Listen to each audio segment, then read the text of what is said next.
Dude, Ahoy! what's up? Good Wednesday. I know, it doesn't feel like a Wednesday, though. Why? Well, because, Monday we didn't work. So Oh, yeah. I thought today, I've been walking around all day thinking it was Tuesday. So I've been thrown for a loop. No, it's Wednesday. I know that because I have a calendar on my phone. Yeah, and then when you pull up the computer and whatnot, my microwave tells me what day it is. Really? Yeah. That's fancy. Yeah. I don't know if that's I'm going to fancy. one-up you. So you're telling me that it's fancy that the microwave displays an extra, 3 digits. Oh, yeah. Really? Yeah. Oh. I'll one-up Go you, though. Samsung, by the way. We have a pull-out cabinet microwave. Really? In your face. Oh. So it's you like just pull it out it's of like hidden? Yeah, it's kind of. Well, I mean, the front, you can see it, but it's down in the island, You know what, You hit a button and it goes. Yeah, my rich friend down in Bend, he has one of those, and let me tell you. Well, I'm not rich. Oh, you're rich. But they're great. And you know what the other thing we have is that's really cool, and you can't go back once you have it, is we have the touch faucet. Oh, yeah. So you just touch it in. Yeah. It's so awesome. See, the touch faucet is cool, but so his house, he's got one of these big fancy rich guy houses, and most of the fancy rich guy features are fantastic, right? He's got the Japanese toilet. Now those are amazing. Those are amazing. And you got to be rich to have those because those are expensive. Yeah, I have the Japanese toilet seat, because the Japanese toilet itself is.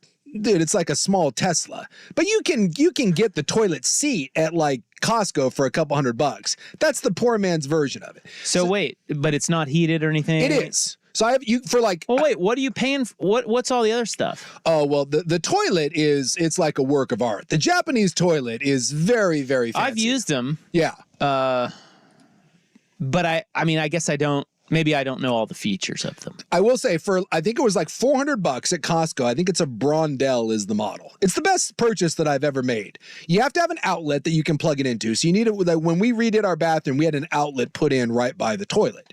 So as long as you have an outlet and you can plug it in, you get heated water, you get heated toilet seat. It lights up at night. Heated toilet water? Why do you need that? Because it sprays you. It's a bidet. Oh, I guess the bidet. Yeah, so you can control that, and then you get. It's like, wow, you're treating your turds. Your turds pretty nicely. Giving it nice water. Hot water in the bowl sounds awful, but to wash your booty with sounds amazing. And then you can control the temperature of the air dryer as it blows your goodies dry. Yeah. So it's fantastic. And the seat's really comfortable. Yes. And it's warm. Yes. And form-fitting. Yes. And you can choose the pressure of the spray. Yeah. Have you ever tried one of these? Jordan's over there No, is there memory foam on it? Form-fitting? I'm telling you. Yeah, it's whatever it's made out of is it's like the kiss of angels. Yeah. I need this. It's $400, and I'm telling you, it is you'll be like, why am I spending $400 on a toilet seat? Until you do it, and you'll be like, holy hell. Yeah. I will, if I am driving around and I am within 10 minutes of home and the call of nature happens, I don't play road games. I'm like the SEC. I don't play road games. I'm home field advantage. I go in between the hedges. I will go home to take care of business. When I travel, it pisses me off. I can stay in a very nice hotel and it's not the same because I don't have the Brondell 4,000. I'll play anyone anywhere. Yeah, not me. I will. Nah, I like the home field advantage. If you got to go. I understand. Well, I like home field too, but it's not always feasible. Yeah, but again, if I'm within driving distance, I'll come home. Do you have a squatty potty? I don't have the squatty potty. Have you seen the squatty potty? Oh, yeah. Squatty potty. You do? Yeah, it helps. I tell you what. Ergonomically, makes it a lot easier. Yeah, everybody's raving about the squatty potty now. That's been around for a long time. Yeah, it has, but it's catching on. It's a so all it is just it just elevates your feet. It's a footstool for the toilet. It's a footstool. It's $30. Well, so it mimics in nature where you would just squat over a hole. Right. Because if you've ever gone to it helps get things moving. Yeah, if you ever go to any of the Far East countries, a lot of times their bathrooms are just. They're just holes. You just squat over them like you're Tony Pena, and you're calling for the curveball. You're putting down the two. That was a bad example because Tony Pena had I did the leg out. He had the extended leg. I don't know why his name popped up in my head when I thought of random catchers. Squatting like Benito Santiago. But he did the same thing. He would throw from his knees. Yeah, Santiago. Well, he could throw from his knees, but he still squatted. He did the leg out too. No, he didn't. Yeah, he was a leg out guy. Why did I say that then? I don't know. God, we're 0 for 2. Jim Larratt's All you got to do is name a catcher who doesn't stick his leg out. There's there's 2 catchers who do that. Mackey Sasser. And we named them both. Mackey Sasser. Was he a catcher? He's a catcher. All right, well, Mackie Sasser then. Yeah, there's just a hole in the ground, and you hover and you squat down there and you take care of business. And I think that's the whole point of the squatty potty. That it's like that's the way the human body is supposed to work. Right, and that's why that's why everybody's raving about it. Yeah, they say it is a thing. Like you will. Yeah, it'll help. It'll free you up. At the same time, like you don't have to buy the squatty potty. Just elevate your feet. Yeah, get some phone books or whatever. I don't know. Phone books. Well, something to elevate your feet. Otherwise, those are free. Otherwise, it's very awkward. That's true. Otherwise, you're just holding. You're hovering. It's When's weird. the last time you saw a phone book? Oh. Much like the Tony Pena thing, when I thought of elevating something random to put your feet on, I thought of a phone book. Like when you always see in the movies when someone's trying to drive but they're too small, you sit on a phone book. But you have to live in a major city, and you have to have multiple. That's true. Phone books. Well, maybe you're just keeping them around. The whole point of this conversation, to bring it back, my rich friend, everything about his house that's fancy is awesome, except for the pull-out microwave. I hate it. Why? It's stupid. Well, one, it's in the island, so it's waist high. It's inconvenient. You can't really see it. You got to get down there in order to properly see the buttons. I have used that microwave and I hate it. Wrong. I don't like it. Wrong. It's the one fancy feature in his house that I think is Bush League. It's great. No. It's great. No, I'm out and on you're it. an idiot. No, I'm out. I don't know why you say these things. The in-island microwave is Awesome. is Bush. Absolutely awesome. It's Bush League. And it does everything for you. So and like the buttons you're on just it, jealous. it's like a hidden compartment. It like kind of folds. I don't like it. Kitchen fight. I don't like it. Who the hell are you? Do either of you have that like the hell are you? talking, or I guess more accurately, the screen on your refrigerator? It tells you what's not in there anymore. Like you need milk. Those are fascinating to me. No. I need those. You know what I do like though? Like $10,000. I like the refrigerator door, those really fancy refrigerators. Like this is for rich people only. Yeah, we can see through. Where you can see through it, but then it also you can change the setting on it, so you can look into it without opening it. Yeah. But then you can also fade it out so that it doesn't. You don't show all your It's beyond my. It's your beyond fatty foods. It's beyond my pay grade. And drink to all your guests. So you got to hide it. I like hidden refrigerator. I think that's cool. Like like you see on the rich people. I watch.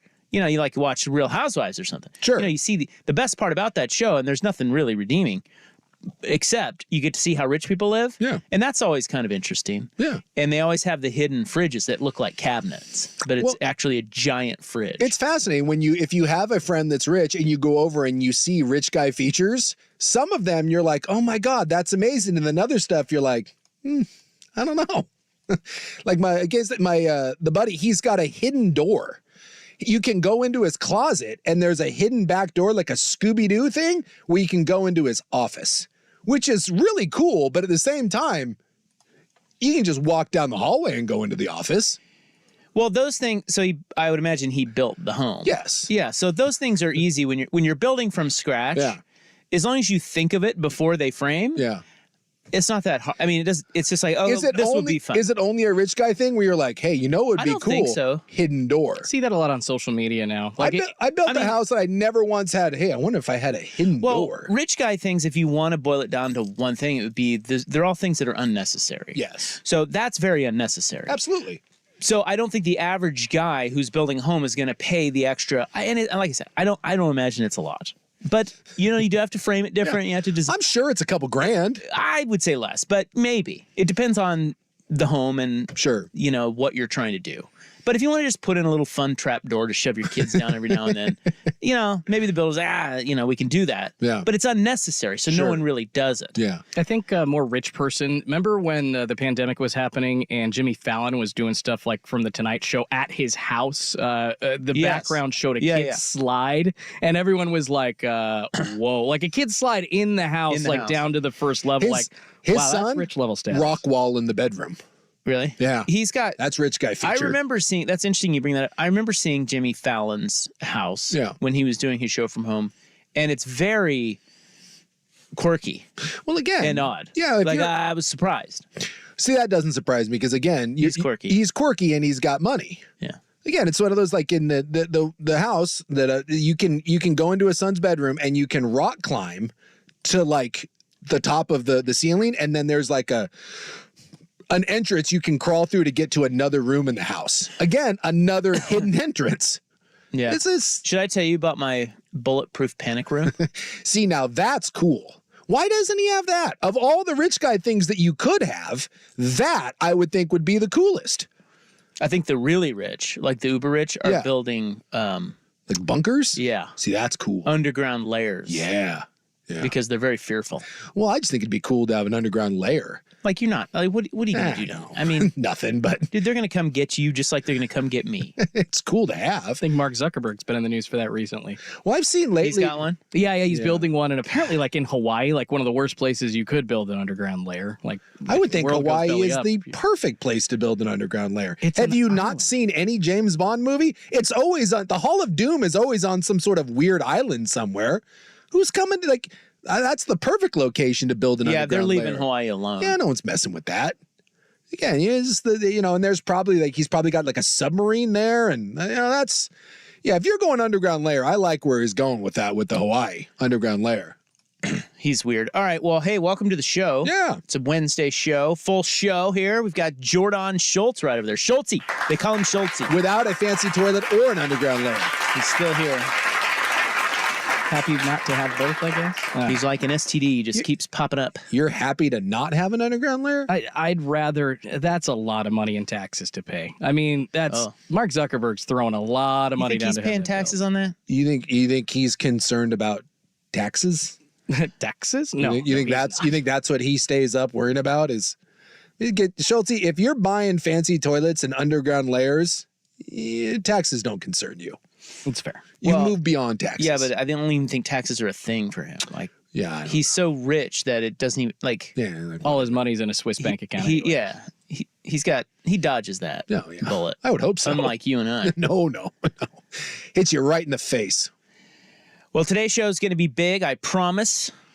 Let's start with our poll question. Let's. Okay. You like that poll question? You like that? I do like that. It pertains to quarterbacking. That's the big talk now. Speaking of Kirk Cousins. Yeah, sort of. I mean. Well, do you like? You like that? There you go. You like that? You like that? Is he back with Minnesota next year? That guy? I don't know. It sounds like it's kind of up in the air. I mean, the rumor was that he wasn't going to be back before he got hurt. And then he goes ahead and tears his Achilles. So if he's on that Aaron Rodgers plan, he goes down and gets all the stem cells and HGH and whatnot. In theory, he'd be back, but I don't know if Minnesota wants him back. All right, we've got what's at stake in Week 18. We've got foot in mouth Aaron Rodgers edition today. Whoops. And some other cool stuff. So we'll be right back with our poll question pertaining to quarterbacking. It is 3:13 on the Fan. Bo Nix and the Ducks go out the right way. From the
That's right. Primetime with Isaac and Suk. We were back yesterday. If you're just getting back around to getting in your daily routine, we returned from vacation yesterday. It was a great show. I mean, just greatness. Right out of the gate. So good. Greatness. By the way, I was driving in today. There was nobody on the roads. Are people kind of easing back, or what's I don't know. It's the haps. I did notice that traffic was very light. I don't know. Very, very light. light. Dusty was gone yesterday. I think he was still traveling back. So maybe we aren't. From where? Where did he go? I don't know. Hey, I heard a big shout out for Dusty last night on this radio station. You did? Yeah. From who? Well, I got in my car after the show, Mm-hmm. and I was driving home, and I have The Fan, my favorite radio station, on. Absolutely. And Joey Mack was on there with his high energy, and he was all fired up, and he gave a shout out. Do you know what Dusty Harrod did this year? He did the sidelines. He did sidelines for Ducks football. Yes. He wasn't supposed to do sidelines for Ducks football. He just did it because he's a good dude. Really? Yeah. One of their staff members had some health issues and couldn't do something, and so Joey Mack had to do something else because he's their normal sideline. Yeah. So Dusty did that out of the kindness of his Free of charge, I'm assuming. Pro bono? his, little heart. I mean, I don't know about that. I'm sure they gave him something. You know, Gave him some duck like gear. Pat Is that McAfee legal? I don't think that's legal. cut him a check. What do you mean legal? I think they gave him. Yeah, I don't think you're allowed to ask someone to work and not pay them. Yeah, I mean, I'm sure they paid him. I I think don't they know. paid him in railroad bonds Look, and like You and I Nike have worked in sweatshirts. media long enough to know that it probably wasn't much, but maybe Uncle Phil cut him a big Phil and Penny night check. I hope so. You know, He deserves it. I didn't know. I thought he just got hired to do sidelines because I went No. up to the UW game and the fan man was on the yeah, sidelines. fan man. So he's the guy on the radio side who interviews Dan Lanning right before half. Yeah. which is never easy, as you No, know. That's not an easy thing. And normally it's for a hot, but in this case it's a male dusty. hot. So anyway, Joey gave him a big shout out. Anyway, what were we saying about Dusty? What? Oh, where was he? I'm assuming the Fiesta Bowl probably. I mean, I'm guessing, but I don't know. You can't get back in time for I guess not. your big radio show? Well, and I thought I had to listen to Danny drone on about Scoot Henderson. Well, I thought he was driving, and you're telling me that the fan man drove from the Fiesta Bowl? That seems terrible. Well, you're telling us that he drove. I have no idea. You said you thought he was driving. Yeah, I think Danny yesterday said that he was driving back, and I didn't ask where, but yeah, if he was at the Fiesta Bowl, that seems like a long Drove drive. down there. It's like $300 to fly to Arizona. Come on, fan man. Well, we drove from San Diego to San Diego and back. No, it sounds terrible. Yeah, it was great. Nah, I'm out. Anyway, I have to, before we get to today's poll question, I have to, I have to send love, but also chastise one of our listeners. Okay, You know, we have listeners out there. we do. And they text us, and John Dieter, has texted us today.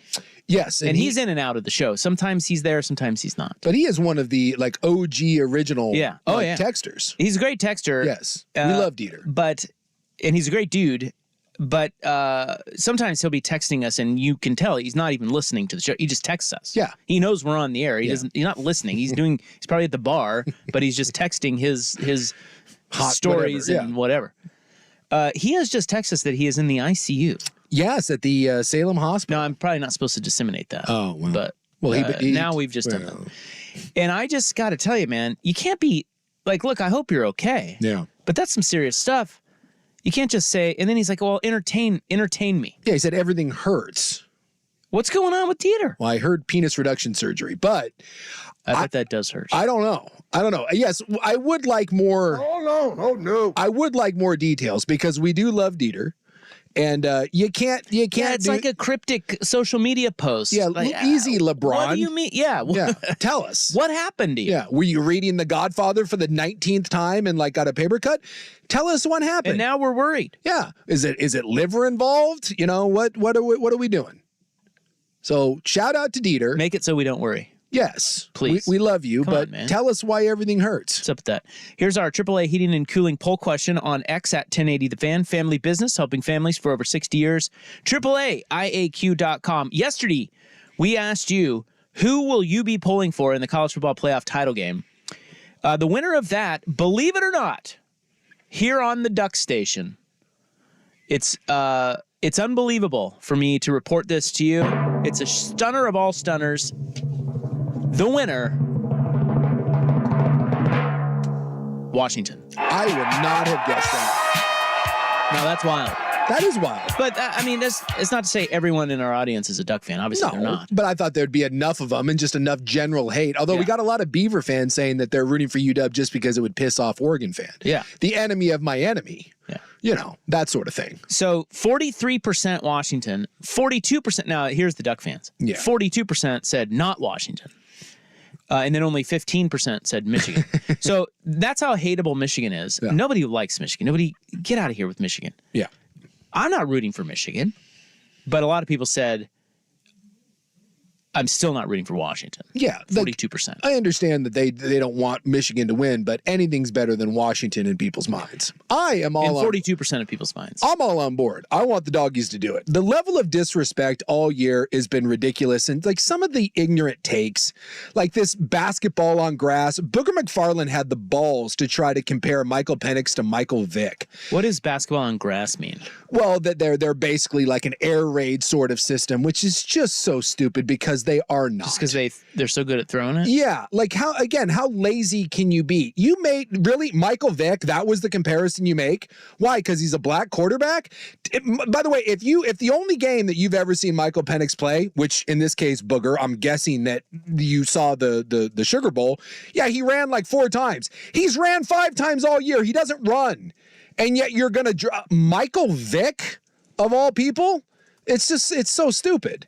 It's like these ignorant takes from people that haven't watched them play all year. Yeah, you can tell. It's absurd. There's no way Booger saw him play. No. But at the same time, you got to stop watching these hot take shows. Well, that's not even hot take shows. Well, I guess so. He's not on there. No, he's those just guys. All they want to do he's one is of their analysts. They're who? ESPN? Booger McFarland. I know, but who? One of ESPN's main college football analysts. Is he? Yeah. Yeah. Those guys just try to get you. Get people fired up. And well, see, I don't think in this case, I don't think it is. It's like Stephen A does this too, where it's just ignorance. It's like, well, I really like the Hunter Henry, matchup. Yeah, he hasn't played all year. He tore his knee. But if you don't know what you're talking about, say something inflammatory. Yeah, I guess. Like that's what they do. They don't ever come on there and do what we do and say, I don't care, nor do I watch it. Yeah. I'm not going to talk about it. I just would think that they just make up something hot take. It just stuns me that you get to that level and your job is a college football analyst. And look, I may not think that Joel Klatt kind of frustrates me at times. Wearing on me. But he's wearing on me. Opinion. Like Klatt and one of these guys were, and certainly Stephen A., they're just out there spouting off about something that they have no clue. And you can tell they've put no effort into, even if they haven't watched, to paying any sort of attention or research. And that's the stuff that drives me crazy. It's ignorant. Well, I think it's okay sometimes when you got a sports guy who has no clue about something in sports. Sure. Yeah, you can't know everything. You have your favorite things and other things that you just, whatever. But when you're hired to actually follow one sport and talk about one sport, you should probably. Yeah. The fact that you're trying to make a Michael Vick reference because someone's black and left-handed, Michael Penix couldn't be any different than Michael Vick. Well, I'm a lefty. Is he more like me? Yes. I think that's probably right. Yes. I'm more like Michael Penix than he is like Michael Vick. It's just some of the stuff is crazy.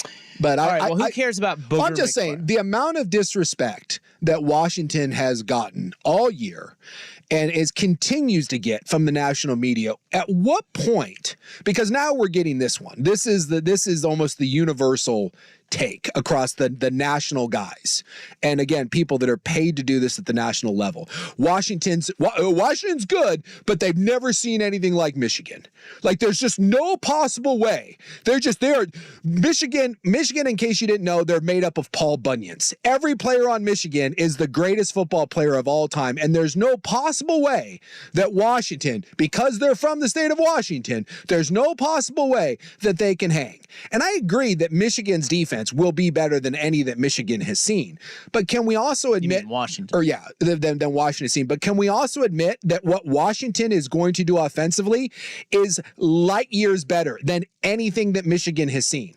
The 3 best quarterbacks that Michigan has seen all year are probably Tua's brother, I guess Kyle McCord at Ohio State, and then Milroe.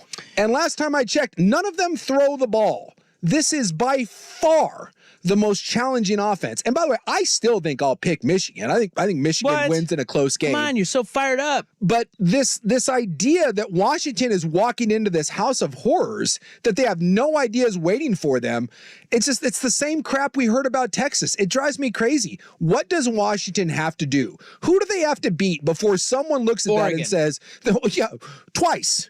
Right? What do they have to do before someone looks at Washington and says, dude, that's just a damn good football team that can win a national championship, which is why I want them to take Jim Harbaugh and that Michigan team that we're all anointing as the Baltimore Ravens of the NFL and this ultimate bully. And I want to see Washington play basketball on grass with Michael Vick and sling the rock all over them and score 50 on them.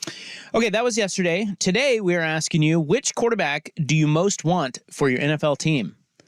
4 options. Michael Penix, Bo Nix, Caleb Williams, or Kyler Murray. Yeah, Arizona's got a choice to make. How about that? Caleb Williams. Oh, yeah? Yeah. You're still a Caleb Williams guy? Still taking Caleb Williams. There's a lot there that's kind of scares you a little bit, but the raw talent of that dude is off the charts. What scares you about Caleb Williams? I didn't like, as the season wore on, I thought that he regressed to a Kyler Murray, Johnny Manziel sort of every play has to be the biggest play and improvised and not playing on schedule. And some of that, I think, had to do with the fact that the USC was falling apart and he felt a tremendous amount of pressure. That's what scares me, because if you get to the NFL and you play improv ball and you look at when Williams makes these highlight plays, it's he jukes 3 defenders and he spins out and he rolls across his body and he throws late over the middle and he makes these unbelievable sort of plays that the only other person that he reminds me of when he does that is Patrick Mahomes. He has that sort of improv game to him. But if that is what you regress to when times are tough, if that becomes your standard operation of, the pocket breaks down and I'm going to do this, that is not a recipe for success in the NFL. The NFL is about playing on schedule, and it's about throwing from the pocket and anticipating throws and throwing people open and reading defenses. And when he does that, he's the best prospect we've seen. This is Trevor Lawrence, Andrew Luck type stuff, but a better athlete. But I thought the last half of the season, he got into some horrible, horrible habits. Wasn't that coaching, though? And that's the thing. You really do need to do a deep dive with him and find out exactly what that is, because if that concern goes away, then Caleb Williams is as good a quarterback prospect as we've seen. If you think that there's some immaturity there and that he isn't willing to work on his craft and he isn't willing to get better as a pocket guy, if he isn't willing to get better at pre-snap reads, then I totally see why some teams you're hearing may be a little scared of him, and he's not necessarily the guaranteed guy to go number 1 overall. So just from my perspective, not having sat down with him, you're not watching all 22, if you asked me right now who I would take, and again, without doing a deep dive, I just don't think you can pass up a prospect like Caleb Williams. There's poll question, AAA Heating and Cooling. It is on X at 1080 The Fan. Which quarterback do you most want for your NFL team? We'll update you on the results tomorrow. Oh, and sorry. Yeah, text program calling me out, and they are correct. What'd you do? I think it was Booger that said that they were basketball on grass. It was Michael Irvin that made the stupid, that made the, I'm getting my hot takes combined. Yes. It was. Well, Irvin's a hot take guy. Michael Irvin was the one that did the, but Booger's not really hot takey. That did the Michael Vick thing. Yeah. Irvin's kind of a. Irvin's something else. He's just. Yeah, I just try to avoid guys like that. You probably should. Anyway, and for that very reason, there's poll question, vote hard.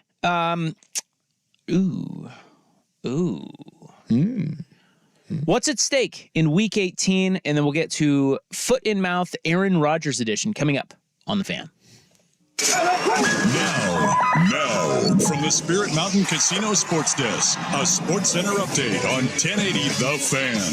This update is brought to you by X Golf. It's indoor golf season. Check out X Golf in Vancouver or Tualatin, the home of indoor golf, online at xgolfpnw.com. First on The Fan, the Portland Trailblazers back in action tonight as they visit Dallas to take on the Mavericks. DeAndre Ayton out, Anthony Simons, Tamani Kamara, Duop Reef, and Moses Brown are all game-time decisions. Dallas favored by 11.5. Tip-off just a couple hours from now at 5:30 on Root Sports. In the NFL, some good news today for Jaguars fans. Receiver Christian Kirk and quarterback Trevor Lawrence returning to the practice field, though in a limited role. Head coach Doug Peterson is still not committing to either one playing this Sunday against the Tennessee Titans. Some quarterbacks being rested in the final week of the regular season. The Chiefs going to sit Pat Mahomes for their Week 18 matchup against the Chargers. Blaine Gabbert's going to be under center for them. The Los Angeles Rams announcing that they are starting backup quarterback Carson Wentz against the 49ers so they can rest Matthew Stafford. Also, Ravens quarterback Lamar Jackson,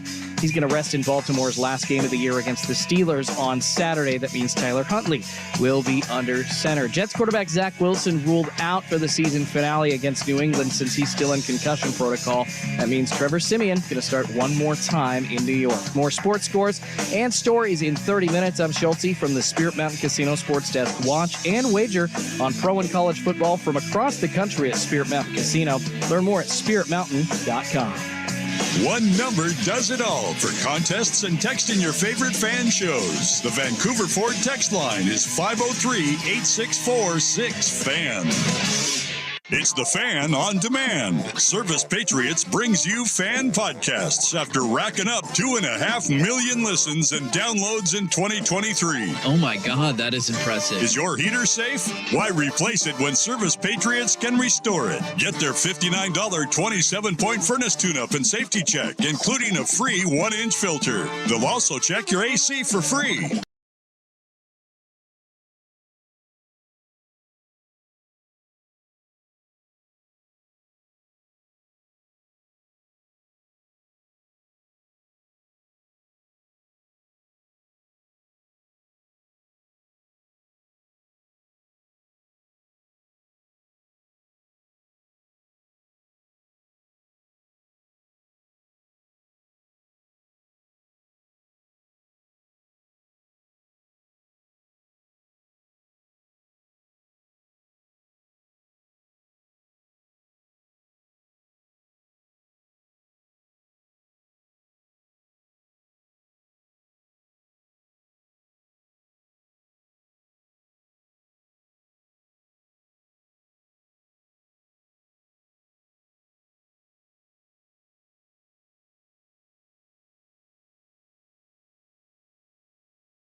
was just looking into something I hadn't looked at yet, and we're going to get to what's at stake in Week 18 in the NFL. I was thinking more playoffs, but I forgot about like draft order.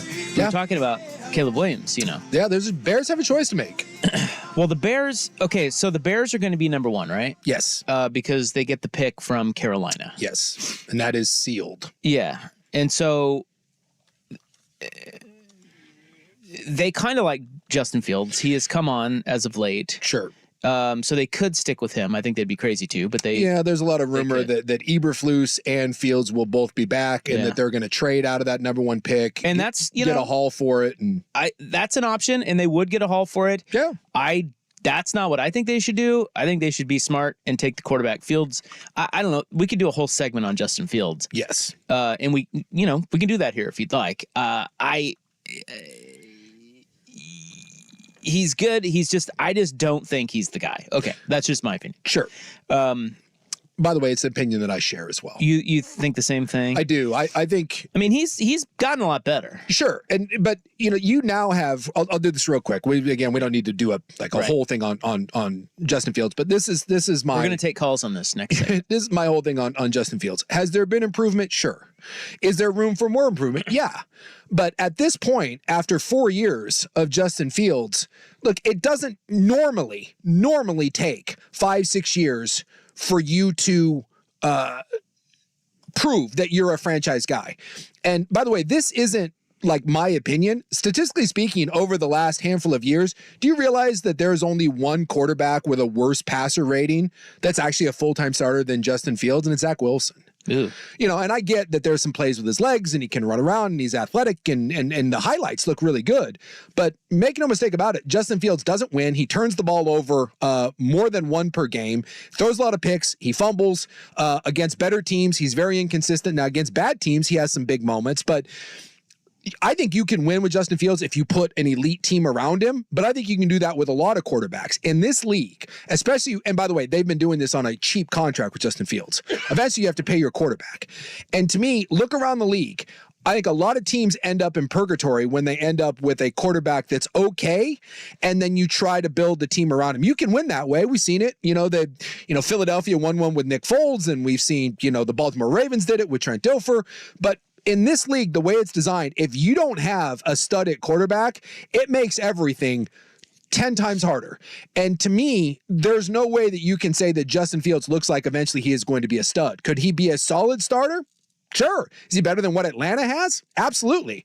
But to me, when you're looking at Super Bowl type level teams, Justin Fields has shown me nothing that leads me to believe he's going to be there. And by the way, by drafting a young quarterback, you restart the clock back another 5 years until you have to pay a quarterback. Whereas Justin Fields, I know it's not going to be $45 million, but he's not going to sign for $15 million. What's he going to sign for?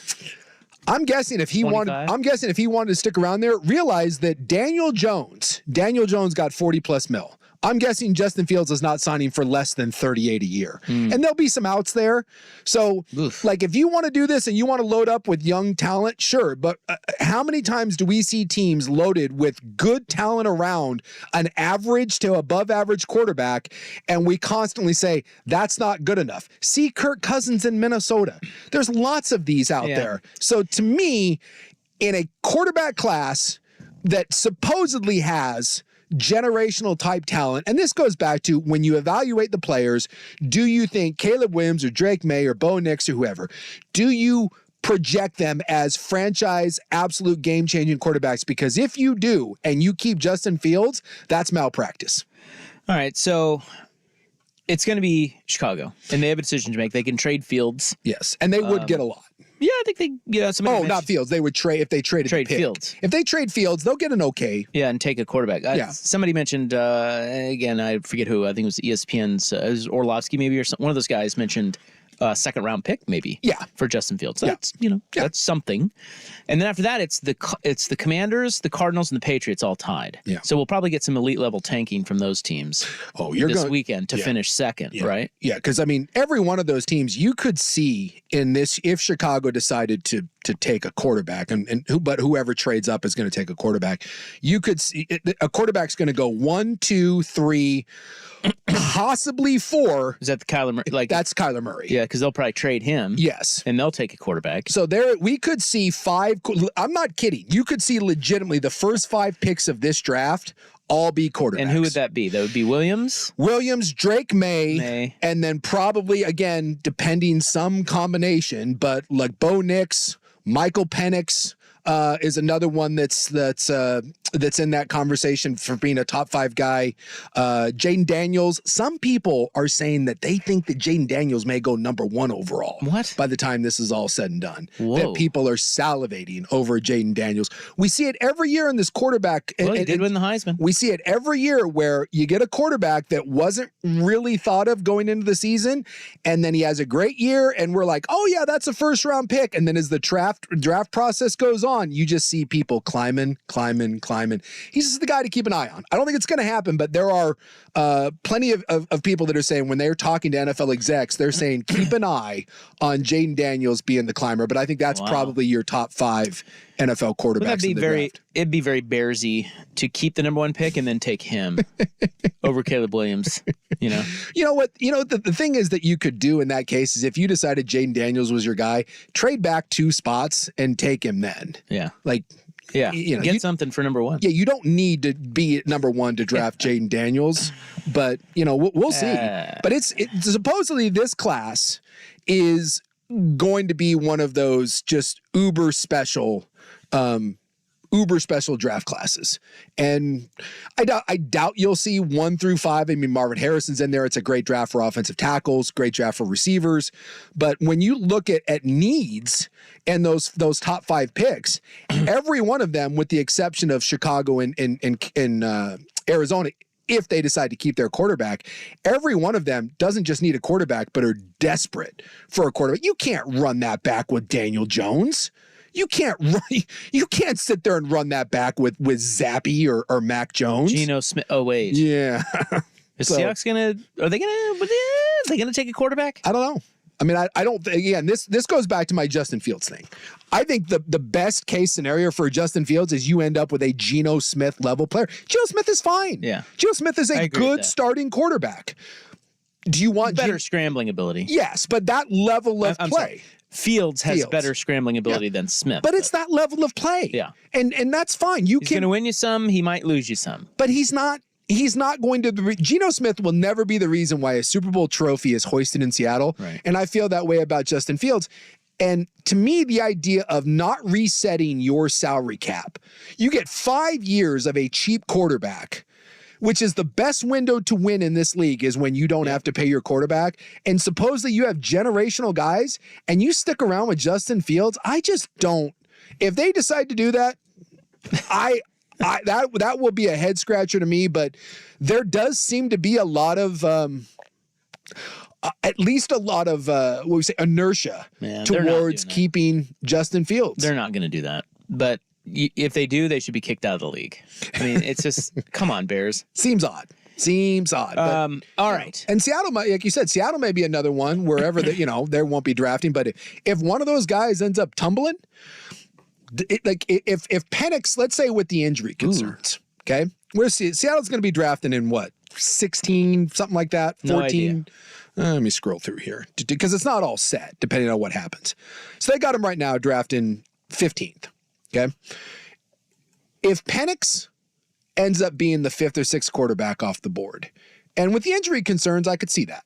I think he's going to move up in the draft process. I think people are going to love the way he works out in the underwear Olympics. I think the way he throws the ball, especially the deep ball, I think people are going to love him. But let's say the injury concerns, because he does have multiple season-ending injuries, to lower body and upper body. Might scare some people off. And he was beat up this year too. I don't care what anyone says. He was dealing with something there in the middle of the season. I think it cost him the Heisman Trophy.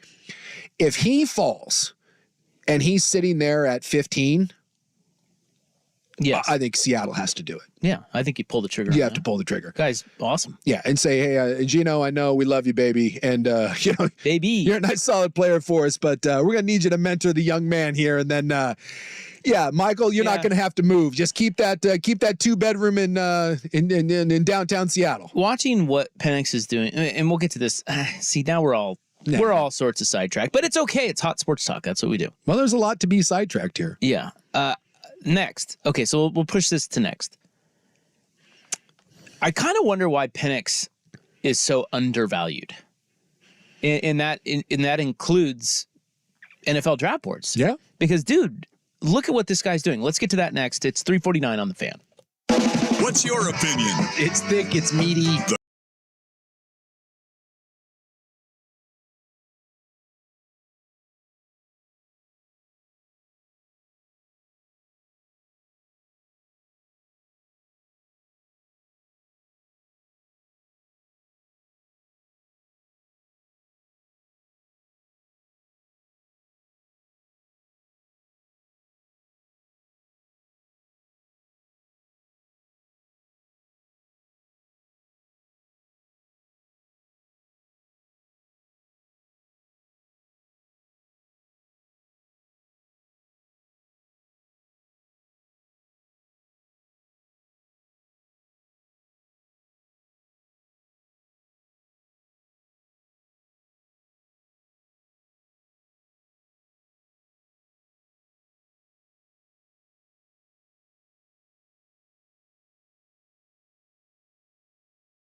Isaac and Suk on 1080 The Fan. I have a little bit of late-breaking show news.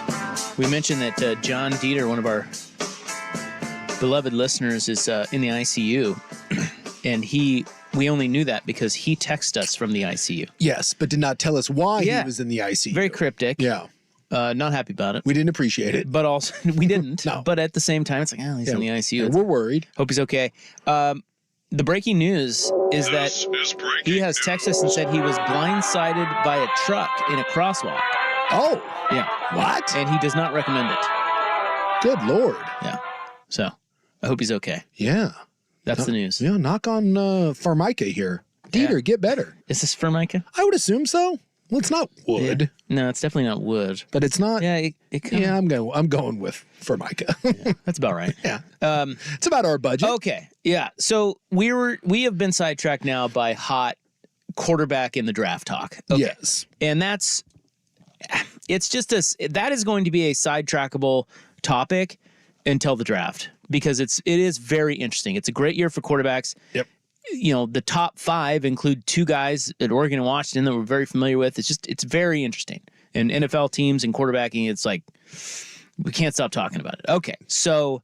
Throw Cam Ward in that mix too, because he declared as well. Yeah, he's in there. Yep. I'm a little surprised Penix. There's no talk of Penix number 1. Like when you look at what he's doing and just watch him spin the ball. I mean, there's a reason they are in the championship game. And again, it's not like he's carrying an Ohio State or an Alabama to the championship game. And I'm not saying it's all him, but it's that largely. dude is it's not all him. I mean, that's a good team. That's why I said largely. And a hell of a coach, but he is absolutely sensational. Like the last quarterback we saw just absolutely dominate in college like this was Joe Burrow. Yeah. And Joe Burrow obviously had 2 amazing receivers, and he's a hell of an NFL quarterback. Michael Penix has amazing receivers. I don't really understand why it's all still Caleb Williams or Jaden Daniels. Like what it's almost as if they decide who the guy is based on measurables that they want. You know, Caleb Williams last year was amazing. Not this past season, but the season before. Yeah. Obviously he was amazing. I get why he had the number 1 hype, but with my eyeballs, and again, I'm just a layman, but my eyeballs say that has changed completely. And I don't know how Michael Penix is not just NFL teams aren't salivating. All right, so I'll give you injuries. I'll give you my little 2 cents here, and again, being an amateur guy that has seen every game that Washington has played, and you know, I read a lot about what people have to say about Penix. By the way, first quarterback since. This guy, maybe you've heard of him, Patrick Mahomes, with back-to-back 4,500-yard seasons. So that's pretty good. He is an elite college player. I think there's 3 or 4 things that work. 8 wins, 9, something like that. So people aren't noticing him and yet he still put up ridiculous numbers. And people, I think Kansas City moved up and drafted him 11th or 12th. And by the way, still thought, trying to get up there and get him too. So some people thought that he was going to be really special, including Andy Reid. Turns out he was. That's a good point. Before you finish, that's a good point about just the sort of the talking heads and how they never saw it coming. They guide this discussion. Yeah. Why did they not see that? Yeah, he was largely thought of as being overdrafted at that point. And you already had Alex Smith, and people were. You can go back. People were like, "Really? You moved up and you took this kid out of Texas Tech and air raid, and those systems don't work, and they're meaningless numbers." Yeah, it turns out Andy Reid knows what the hell he's doing. So, Penix gets knocked for a couple things. One, the injuries. He's had 2 season-ending ACLs and a season-ending shoulder. Now, it is the non-throwing shoulder, which is nice because it's, obviously it was his right shoulder, not his left. So 3 season-ending injuries, that scares anyone off. Yeah. So you throw that in, that's probably the biggest red flag, and they're going to go into his medicals, and that's going to be a big day for him. Believe it or not, I think the medicals are going to be more important for him than any of the drills and throwing that he's going to do. It makes sense. So, and he has enormous hands. He has some of the biggest hands you've ever seen. So he is going to actually throw the NFL ball better than he will the college football. Some guys have a hard time adjusting from the college ball to the NFL and are playing in cold weather. Penix won't. The dude's got mitts. Some of the biggest hands that you'll find out of a quarterback. So I think he will actually get better throwing the NFL ball. So the injuries are concern number one.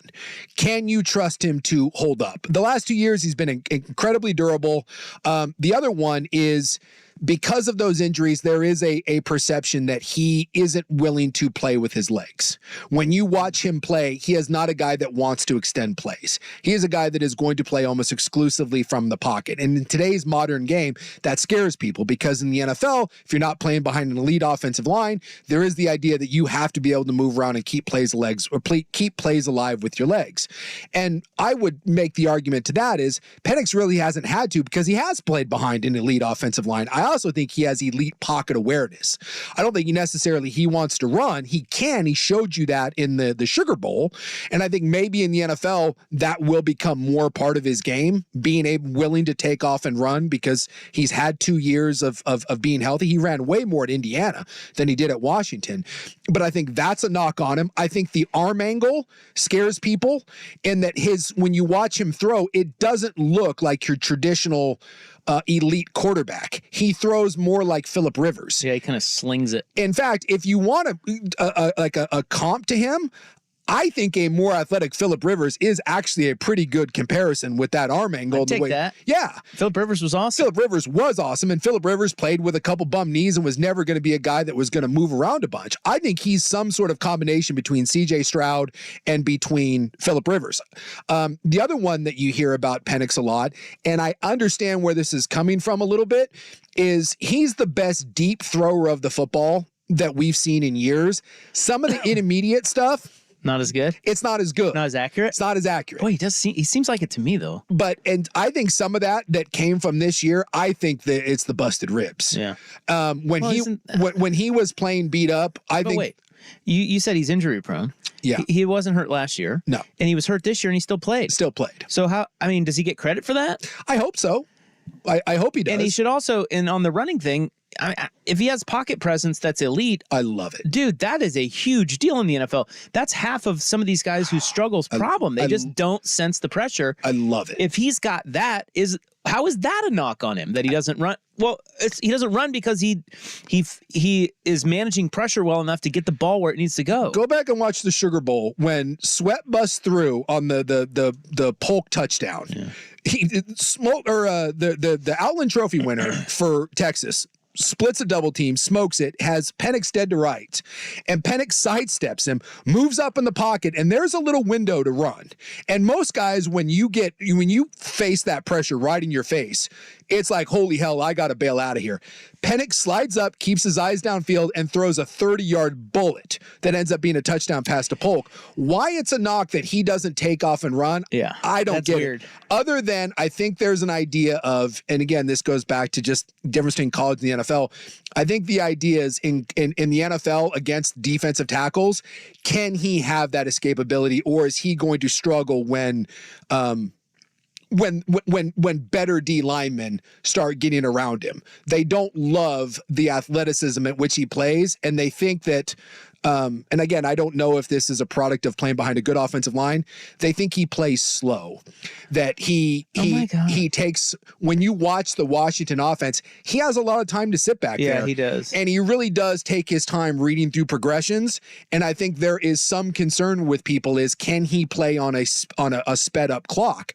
Which again, I think is a little silly, because you've seen him at times when he has to get rid of the ball against pressure. You saw this against Texas, you saw against Oregon.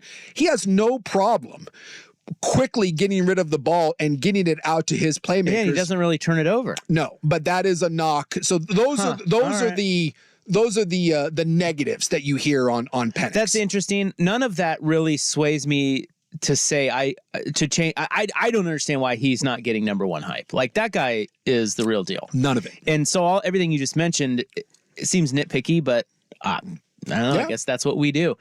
I mean, you could easily nitpick Caleb Williams and certainly Jaden Daniels. I actually think, believe it or not, I think the easiest one to nitpick is Caleb Williams.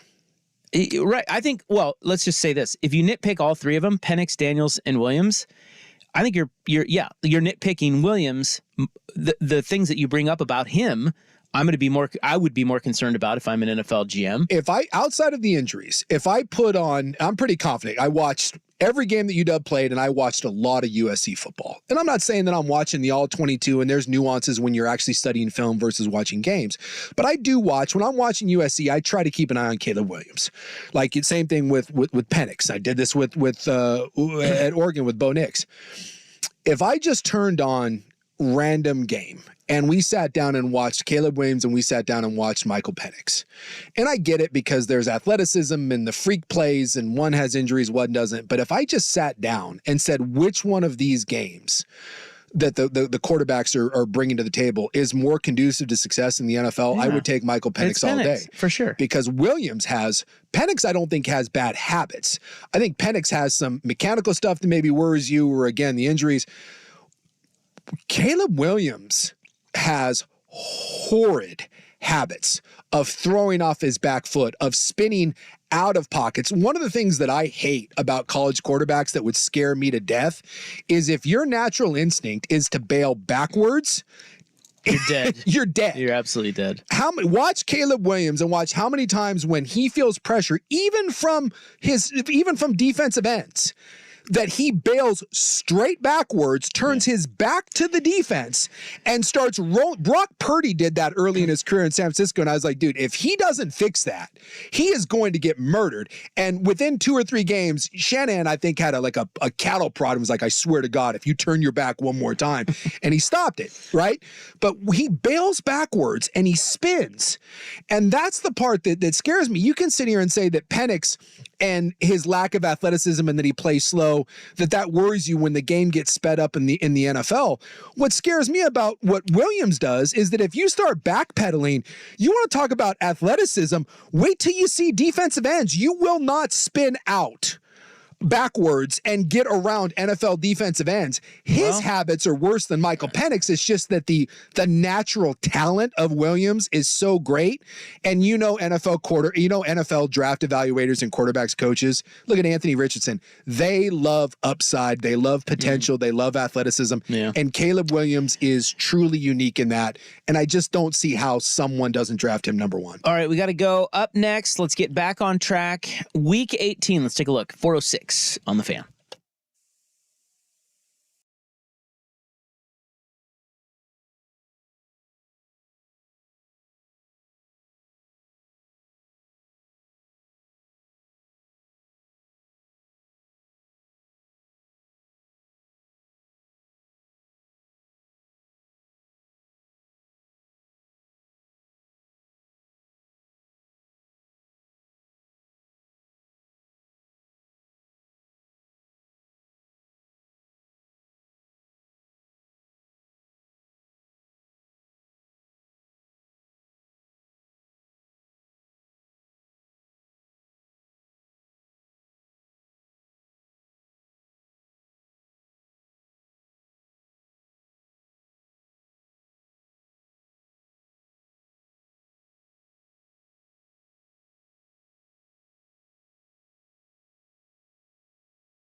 7 days. Yeah, we got to stop that. Yeah, we really do. Well, we got It's 4:12. We are one whole segment behind, and what happens is because we're on TV, we're on CW from 3 to 4. We got to at least be on the clock for the first hour. They want us, and it's not a difficult ask. Well, yeah. Well, actually, it is, but it's not too much to ask for us to be on time for them, and we are. I mean, well, I got into quarterback, and then I started going backwards. And I know, but you know what? I love it. I love that talk. It's just that I'm very passionate about climbing the pocket versus bailing and turning your back to the defense. It's like everyone has a weird sports annoyance, and that's yours. That's mine. Well, but quarterbacks that bail backwards and turn their back to the defense. As I'm watching games, if you just I have bitter beer face every time I see someone do it, and then when they get away with it, I'm like, I always do that. Well, you're lucky. You're lucky. Well, you're right about that. Yeah. But the problem is not so when Jake Browning does that, you instantly go in your head, because I do this too. Yeah, it's like, you're dead. You're an idiot. Dumbass. This is why you suck. Get out of there. Put in the next guy. But the problem with it is, and why quarterbacks sometimes do it, I mean, it's just a habit, but why people think that sometimes you can get away with it is because freaking Patrick Mahomes will do it. Yes. And he gets away with it because he's special, and that's what Caleb Williams, I think that's part of the trap you're talking about Caleb Williams falling into, is he's so good at the college level anyway, that he can get away with that. But in the NFL, it's a different animal. It's weird. When I was having my cup of coffee in the NFL, there's a handful of guys, when I had to do everything very technical. I wasn't the biggest, I wasn't the strongest, I certainly wasn't the fastest, and I was injury prone. I had a lot of red flags against me. But one thing that I always tried to do was have very good technique. I had to, right? I had to maximize it. And it was always, and this is probably why stuff like that drives me a little bit crazy. It didn't make me mad, but I was always very jealous of people that could have crappy technique and get away with it. It was incredible. And you would watch coaches, because in college, even if a guy's really good, they'll hound his ass about it. You got to be better. You got to be better. But you get a guy that's like a 4-time All-Pro in the NFL. He can have the crappiest form in the world, and no one says anything to him. You're like, what are you going to do? If Aaron Donald does things as a defensive tackle that you don't teach as a coach, guess what? Shut up, because Aaron Donald's going to do what he wants. I remember I was in Tampa with Randall McDaniel, who's one of the nicest human beings you'll ever meet. 13 times All-Pro, NFL Hall of Fame guard. And if you've ever seen, he has the worst stance you've ever seen in your entire life. If I saw a high school kid with that stance, I would look at him and be like, what? No, we're not doing this. Under no circumstance. But Randall did it, and he was so good, no one could say anything about it. Warren Sapp had this. Warren Sapp had some of the worst habits that I've ever seen from a defensive tackle. But what are you going to do? Because no one could block him. Guys like that. But the problem is that if you get people that look at that and be like, well, I can do that too. No, because you're not Warren Sapp. You're not Patrick Mahomes. So you need to do it this way. But there's so many guys in college that think at the next level they're going to be able to be sloppy. And it's one of the reasons why a lot of guys don't succeed at the next level. It's hard to convince them. I think Kyler Murray's got some of this right now. Johnny Manziel certainly had it. It's really hard to convince someone that's won a Heisman Trophy, that's had all this success, and by the way, comes in NFL and has some success too. It's really hard to convince him that he needs to change the way he plays, or he's going to continue to struggle. It's hard to sometimes find guys that are really talented, that are coachable. That's why coaching's hard. Yes. It's not that easzy. So, absolutely. So we apologize to the C-Dub. Yes, we'll be better tomorrow. Suk owes you a solid. We will be better tomorrow. Yeah. Well, at least theoretically. No, I'm going to be better. I'm not going to. I think I am too. I'm not going to talk about quarterbacks and bailing and climbing. Now, Friday. Yeah, that's all. Okay. Don't get ahead of ourselves. So now we have to break. Yes. That's how far behind we are. But we're going to get to a couple of things next up. We've got to get to the Thorns story. We have to mention that. The Thorns sold. I am the resident thorny one of this station. Yeah, I thought you'd break the news, but you didn't. Well, we were busy talking about quarterbacks bailing, for God's sakes. And I don't want to correct him, but I think, and I'm not positive about this, but I'm pretty sure it's Raj Sports, not. No, please correct me. That's fine. You said RAJ. I think it's Raj. It's the first time I've ever seen it, so I apologize. But I'm pretty sure it's Raj because that's the name of the guy it's a family. It's a family. Okay. And I think That bought it. that this LLC, this particular LLC that's under, It's the Bathel? Yeah, see, the name of the lady, I didn't want to totally butcher either. Yeah, look, we know nothing, but what we can tell you with some certainty is that it's the family's name is spelled Bhathal. Yes. They started in the 60s where the parents, and I think the dad's name was Raj, they started a swimwear business. Mm-hmm. That has turned into them being They got buku bucks. Yeah. I mean, and now the family. So the girl, the daughter. There's a son and a daughter. Lisa is the main. Lisa's one the woman. Yeah. The girl, the daughter. She's going to be the main primary owner, and then Alex, the son, is also going to be involved. Because Merritt Paulson, when he was taking his public flogging, he was like, "Hey, we're putting women in charge. We're gonna trying it was a big deal to try to get some women in charge of this because of what happened." So anyway, I think it's Raj Sports, and it sold. The Thorn sold for $63 million. Merritt Paulson still holds on to the timber, so we've got to get to that story. We've got what's at stake in Week 18, which we're trying desperately to get to, but we are not very good at it. And then Foot in Mouth, Aaron Rodgers edition. That segment is coming up as well. It is 4:18 on the Fan.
Man, to be women's professional soccer rich. That from Deal. Damn right. Although that's kind of a shot because this family, which we don't know how to pronounce it, Bothell, I don't know. they also own the Sacramento Kings. They don't. They own a stake in the Kings. Well, yeah. Yeah. But But they that's an NBA friend. Yes. Well, look, saying, women's professional soccer rich Deal. Yeah, you jerk. They're in the NBA, bro. Yeah, they own and I saw in there, I think they own a lot of They own stuff. a piece of like the River Cats. They have an investment firm. Look, they got dough and plenty of it. How about that? So suck on that. Yes. And now they have the Portland Thorns. And as the resident thorny one of this station, I, for one, am excited. And I would like to talk to Lisa, the new owner, because my main concern about going to the Thorns games, popcorn down in the suite level. What the hell? What do you mean they don't have it? They don't have it. At the suite level? At the suite level, where food is included. Whoa. Food and drink is included. Oh, that's why. They want you buying the good stuff. How is popcorn not included? It's my biggest rub with the Thorns. It's too cheap. They want you buying like fancy fish tacos. No, it's free. The food's free. It's with the ticket. Oh. Well, okay, put it this way. It's built into the price. Yeah. So they're going to give you cheap food. No, it's nice food. It's really nice food. It's catered food down there. Okay, so then I'll flip it. Maybe they just think popcorn's beneath them. Well, let me tell you because what. you're a sweet guy. You're not fancy. It's not beneath us. You're and I'm fancy, telling like you, you're bougie. You can't eat popcorn. That us Thorners down there, it's universal. We're very upset that we have to walk up to buy our popcorn and come back down. Oh, God. What are you going to do? Give up your sweet tickets? It's ridiculous. They're like, fine. Lisa's going to come on here. She'll be like, fine. Popcorn. I'll get another popcorn. I'll get another sweet owner. We want popcorn, and we want it now, and we want it down at the suite level. 5 years old? What are you going to ask for next? Grilled cheese? Popcorn. That's what we want.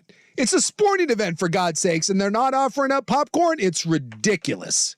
And that's what I want from the new management. Popcorn is cheap. That's what I'm saying. Exactly. Like, it's that way they can raise the prices, but only give you popcorn and make you think like you're getting all this. So that's why I thought maybe they would. How about this? How about we take away the side salads that no one eats, and we put popcorn in there? You can afford like fancy hors d'oeuvres, but you can't get popcorn down at the suite level? Well, let's get her on. Yeah, I want her on. And believe me, I'm taking her to task over this popcorn thing.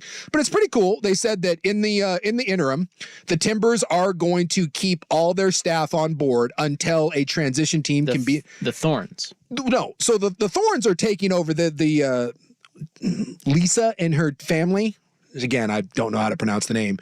They are taking over immediately. Yeah. But until they can get an entire team in place, which may be a while, the Timbers are still going to offer all of their staff to keep things running until the new ownership group can put everything in place. Right. So it's going to be a smooth transition. Thanks, Merritt.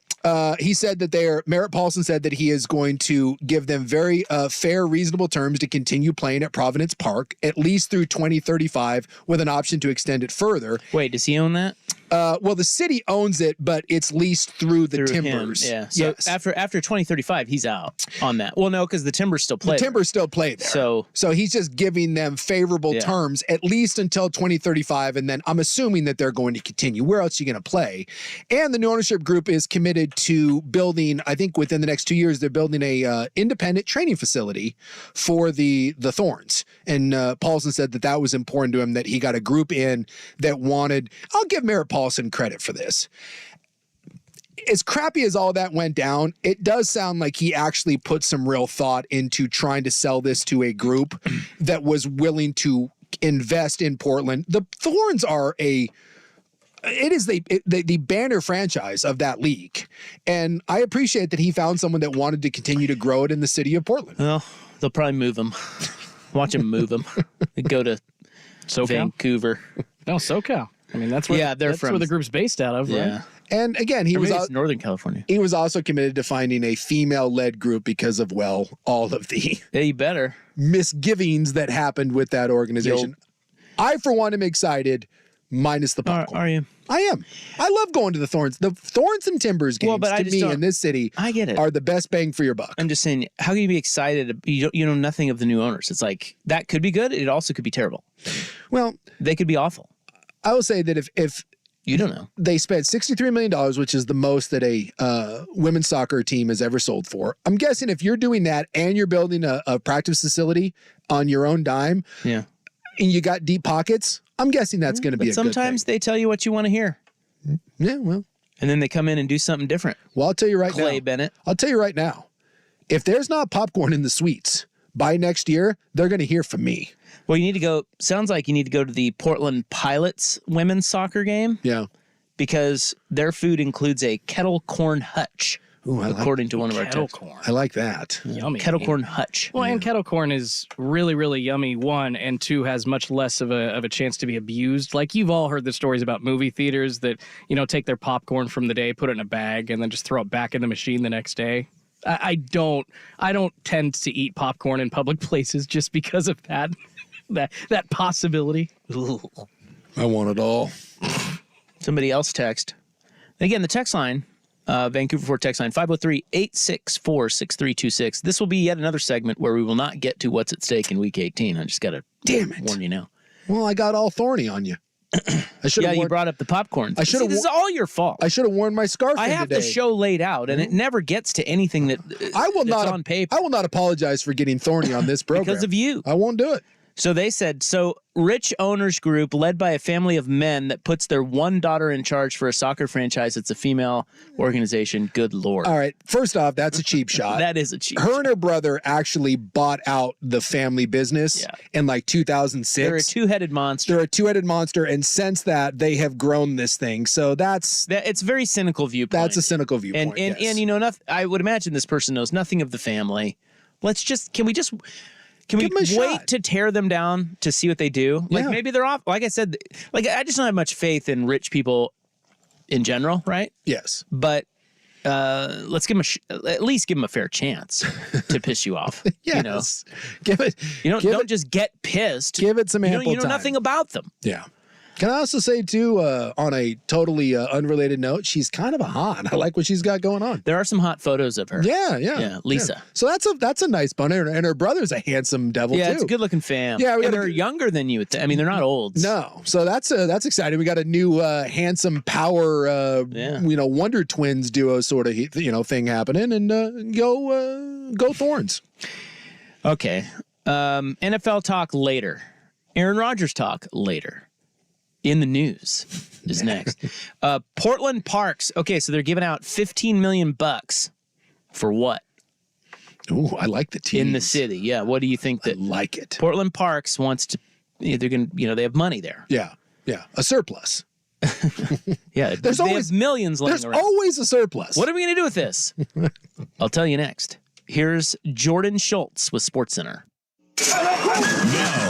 Now, from the Spirit Mountain Casino Sports Desk, a SportsCenter update on 1080 The Fan. This update is brought to you by Annie Plumbing, Heating, and Air, serving Portland, Southwest Washington, and the Gorge. Online at AnnieHeatingAndCooling.com. It's hard to stop a train. First on The Fan, the Portland Trailblazers back in action tonight, hitting the hardwood in Dallas against the Mavericks. No DeAndre Ayton, Ant Simons, Tamani Kamara, Duop Reith, and Moses Brown, all game-time decisions. Dallas, an 11.5-point favorite. Tip-off set for 5:30 p.m. on Root Sports. Some other big local news today. Merritt Paulson has officially sold the Portland Thorns for $63 million to a Southern California-based company called Raj Sports. Paulson will still continue to maintain ownership of the Timbers.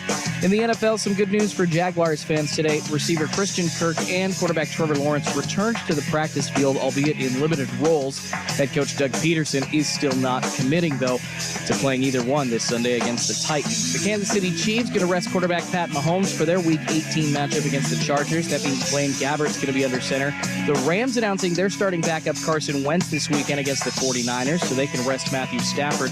Also, Ravens QB Lamar Jackson, he's going to be down in Baltimore's last game of the season against the Steelers, taking it off so he can rest. That means Tyler Huntley's going to start since they have the #1 seed in the AFC all wrapped up. More sports scores and stories in 30 minutes. I'm Schulte from the Spirit Mountain Casino Sports Desk. Watch and wager on pro and college football from across the country at Spirit Mountain Casino. Learn more at spiritmountain.com. The original home of the Herd with Colin Cowherd. Weekdays 9 to noon, 1080 The Fan. I believe you deserve to be able to trust in your lawyer. This is McDaniel Reynolds with the Reynolds Defense Firm, and we specialize in just one thing. We represent good people facing DUI charges. At the risk of sounding like I just fell off the turnip truck, let me share a few more of the things I believe in. I believe in practicing law with honesty and integrity. I believe that a few bad moments do not somehow undo an entire lifetime of being a good person. I believe that focusing my entire firm on just one area of the law is the best way to do great work for our clients. I believe in the fantastic team of lawyers and staff we have here at the Reynolds Defense Firm. I believe that everyone who calls us for a free consultation will leave our phone call better off than when we started. And I believe in what we do. We represent good people facing DUI charges.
All right, pleased to have you along. Wednesday, we're partying here. It is 4:34. You know what that means. I think you do. I know.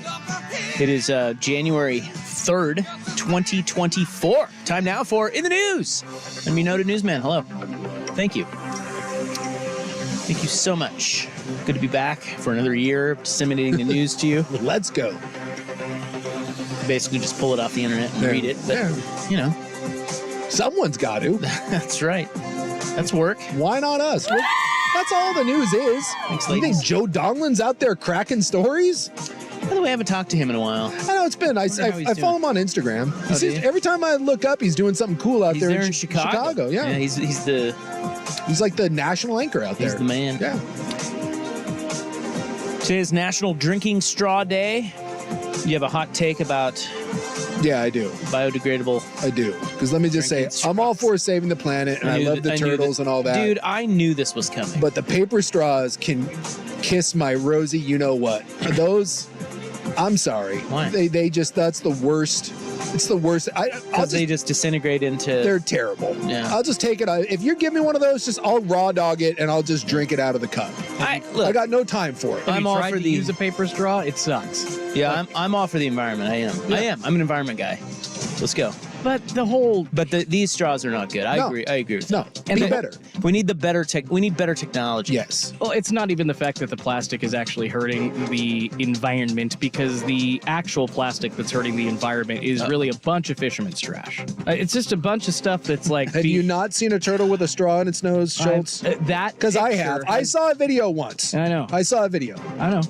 I'm not Go to saying hell. that somebody didn't throw a straw, like, on the beach or something like that, but they're saying that there's pounds upon thousands of pounds of them out in the water, and it's like... Yeah, there's a floating trash island out in the middle of the ocean. Yeah, that's a lot of trash from boats. A lot of people out there. not the straws. It's just like, God, the war on straws. Go kiss one. Can I just say that my new favorite thing on the show, and it is my new favorite thing, is Jordan Schultz. Yeah, and his platforms. He just comes out of nowhere. They're always out of nowhere. Yeah. And he's got these things. Like yesterday, it was no chubby guy was represented in Barbie. Or Native Americans. Or Native. Well, he did. He said the Native American thing after. He didn't even bring that up on the show. He was so fired up about chubby guys and being He walked out of Barbie. Yeah. Because he was not represented. Yes. And it was a whole thing. He went on like a 5-minute rant out of nowhere. It was wonderful. Yeah. Now today, who knew? And also yesterday, the hot water bottle. Yeah, he was all about bottled water and the differences. Big old smart water. Yeah. Today, his platform is fish trash. Yeah. Who knew that Schultze was so passionate about fish trash? It is weird. Just out of nowhere. Like he just comes off the top rope Macho Man style and you're like, whoa. And then he's got all these facts and it's like it's not like he just read an article. Like this is a passionate thing of his. And it just comes up out of nowhere. I love it. I can't wait for tomorrow's. I appreciate you guys. Makes me want to tune in. I'm just the guy that has things that get really, really annoyed by, and I will hop on a pedestal. I just want a plastic straw. That's all. What about the metal straws? Have you tried that? Those are awesome. Yeah, I got no problem with the metal straw, but they'll do that in a restaurant. But then people don't want to do it because then either people are stealing them or you got to wash them. I don't know. The paper straw it's get out of here. It's the worst thing ever. Now the metal straw does double as a weapon. That's true. You can put it in someone's ear. You could shank that, sharpen it up, and away you go. And Schultze's onto something with the fish trash take because somebody is already in telling him to get educated about this. Of course. Because when you strike a chord with somebody, instantly, that's where they come at you. They come at you with the. Have you ever seen an ocean with a lot of trash in it though? It's awful. If you go to like Indonesia, if you go to Jakarta, if you go to Bali, whatever, it is it's alarming. When you see people that are struggling with basic human needs, turns out they don't care where their trash goes and they just take it to the water and they're like, here you go. And it's sad when you see a beach that is just covered in garbage. There's also Women Rock Day because women rock. Yeah, go women. Portland Park's giving $15 million for. Any guesses? You read this story? I haven't. I have not seen what we're giving $15 million for, but I'm guessing it's going to be something silly. But let's go for it anyways. At the park, something stupid like that. $15 million for free needles? Paper straws. They've already done that. Free tents, free shopping carts. We're going skate park. Oh, okay. What do you think about that? $15 million for a skate park? Yeah. Where is this going? It's going to be near Old Town, kind of down here by us. Okay. It's on the west side of the Steel Bridge. I don't have a problem with this because I'm a firm believer that the more things that you put in to get good foot traffic in the city is fantastic. And that's what they're saying. And I will say that we were just down in San Diego for a while, and I saw a really cool looking skate park. Yeah. They just kind of, it's not something I seek out. You're driving around or you're walking and you see one. Dude, that thing was cranking. Yeah. It was busy and pretty cool. Yeah, that's why I said you need reasons for people to come downtown. We need foot traffic, good foot traffic, not urban camping foot traffic. Of course, the weather's better there. And I'm hoping that this doesn't turn into a congregation spot for a different kind of straw. Well, it already is. Gosh. So bless America. This is where there was a fire. So there was a bunch of homeless people on this property, and there was a fire under the bridge that they didn't really see because they kind of dug it. I don't know. It's that spot. That made the news last year. Yeah. It's 30,000 square feet.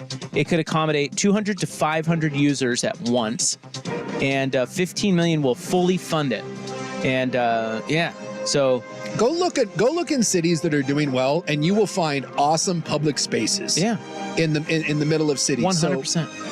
Put whether it's a children's play area or a fountain or a skate park or a dog park or put some lights up in there so it's well lit. Keep some hopefully some security or some cops around there. Keep some of the urban camping and the fentanyl out of there, and it'll give a reason for people to come back to the city. And then when you're willing to come down to the skate park and you're there with your kids, the next thing you know, you're going to restaurants and you're staying at hotels. Good things happen when you give people reasons to go into cities. So I'm all for this. It's on a vacant lot between Northwest 1st and NATO, so it's right there. Right there.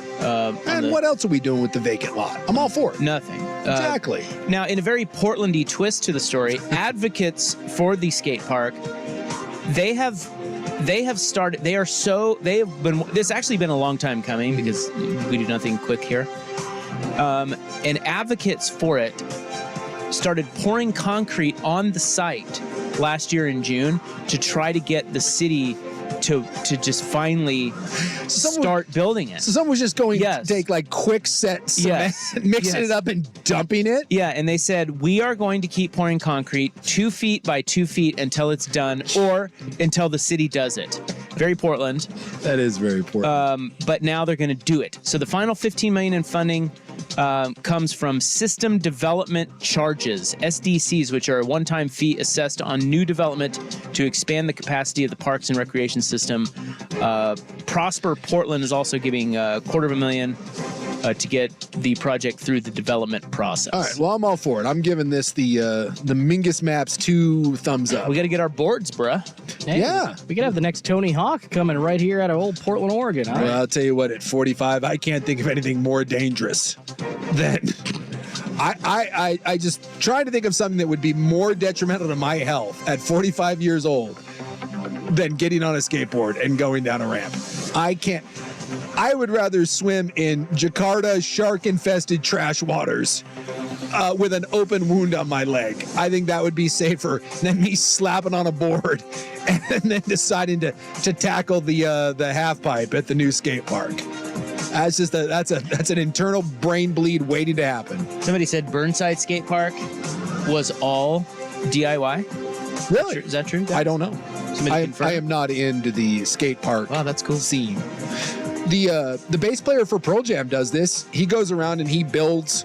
I forget the name of it, but he's got like a charity, and that's what it is. He goes into like downtrodden, like a lot of like native communities too, and he builds these just unbelievably kick-ass skate parks. And it's like after school programs, giving kids a place to go and hang out. He's a big skateboarder guy, and they did a thing I think it was on HBO Real Sports, and it was really cool. And he builds them all over the country. All right, up next, Move Over Monkeys. It's time to shock the bowl. Oh boy. It's 4:44 on the Fan. Seahawks football is on the Fan. 6 DBs in the game. Play fake. Dobbs being chased by Witherspoon, who gets there and throws him down all the way back at the 15-yard line. Join us all season long for Seahawks football. Brought to you by A&E Plumbing, Heating, and Air, your local independent train dealer. It's hard to stop a train. Online at aneheatingandcooling.com. The Seahawks play here. 1080. Touchdown, Seahawks! The Fan. When looking for new construction, you want to make your dreams come alive. You want innovation and sustainability that knows no bounds.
Contributor Jason Skanik right over there. Did you see the story today about the Vegas guy that went after the judge? No. It's freaking crazy. Video? No, it's like I can't say it's the best because no one really, but it's funny because no one got hurt. Yeah, my man was lobbying for parole, and while he awaited charges, and the video of it's from a Clark County judge down in Vegas, and the prosecutor was like, no, he's got a violent history, like we should put him in jail while he awaits charges. And they were like, no, he's in a better mental state now. He's got a job. Like, he's in a much, much better place. And the judge was like, no, due to criminal history, I'm denying bail. And the dude takes a running leap at the judge, and he clears the bench. That's an impressive... What's he try to do? Clothesline him? No, she tried. There was a female judge. Oh. And I'm telling you, look at the video. The dude goes airborne and gets a hold of the judge, but then, like, some dude in the back grabs him, and, like, they fight for, like, a good solid 2 minutes. It's a whole thing. I'm watching here. It's the best video you'll see all day. Oh. Look at this dude. Oh, wow. That's quite a leap. That is I don't think I could make that leap because the bench is up quite high. He clears that thing. That's a commit. That's Steve Gleason blocking a punt in the Superdome. I love that the attorney is saying, well, he's in a better mental space now. Yeah. He just... That's, if you listen to the audio, that's the best part, is because they just got done saying what a good mental state he's in. They are throwing haymakers. Yes. Oh, my God. Yes. The best part is, look at the guy in the back isn't a bailiff or anything. He's just like a guy in a suit. And who's that guy? I don't know, but he's never thrown a punch in his life, but God bless him. He's trying to do some sort of hammer fist thing Yeah, to the by guy. the way, do you think any of those little punches that he's throwing, no. Do you think that guy feels any of that? No. Or will see any sort of mark from that? Like, that is the weakest. It's the worst punch you've ever seen. But don't you give him credit for at least trying to do something and throw some punches? The bailiff, on the other hand, he gets on top and he starts throwing John Wick haymakers. He's not messing around. No. And the judge is unharmed. So she kind of goes out of the... she crawls away. Yeah, she just doesn't reappear. It's kind of weird. You think she might be dead back there. No, she rolls away, and I guess she crawled away. I mean, she looked like a tiny lady, too. That guy could have done something. Dude, it was like Jimmy Superfly Snuka. It's an amazing leap. Off the top rope. I'm sorry, it's the best thing I've seen all day. So when you said noted news contributor, I'm like, well, here's your contribution. Here's my contribution. That's the best thing you'll see all day. Love a good contribution. Yeah. All right. My tease was move over, monkeys. Yeah.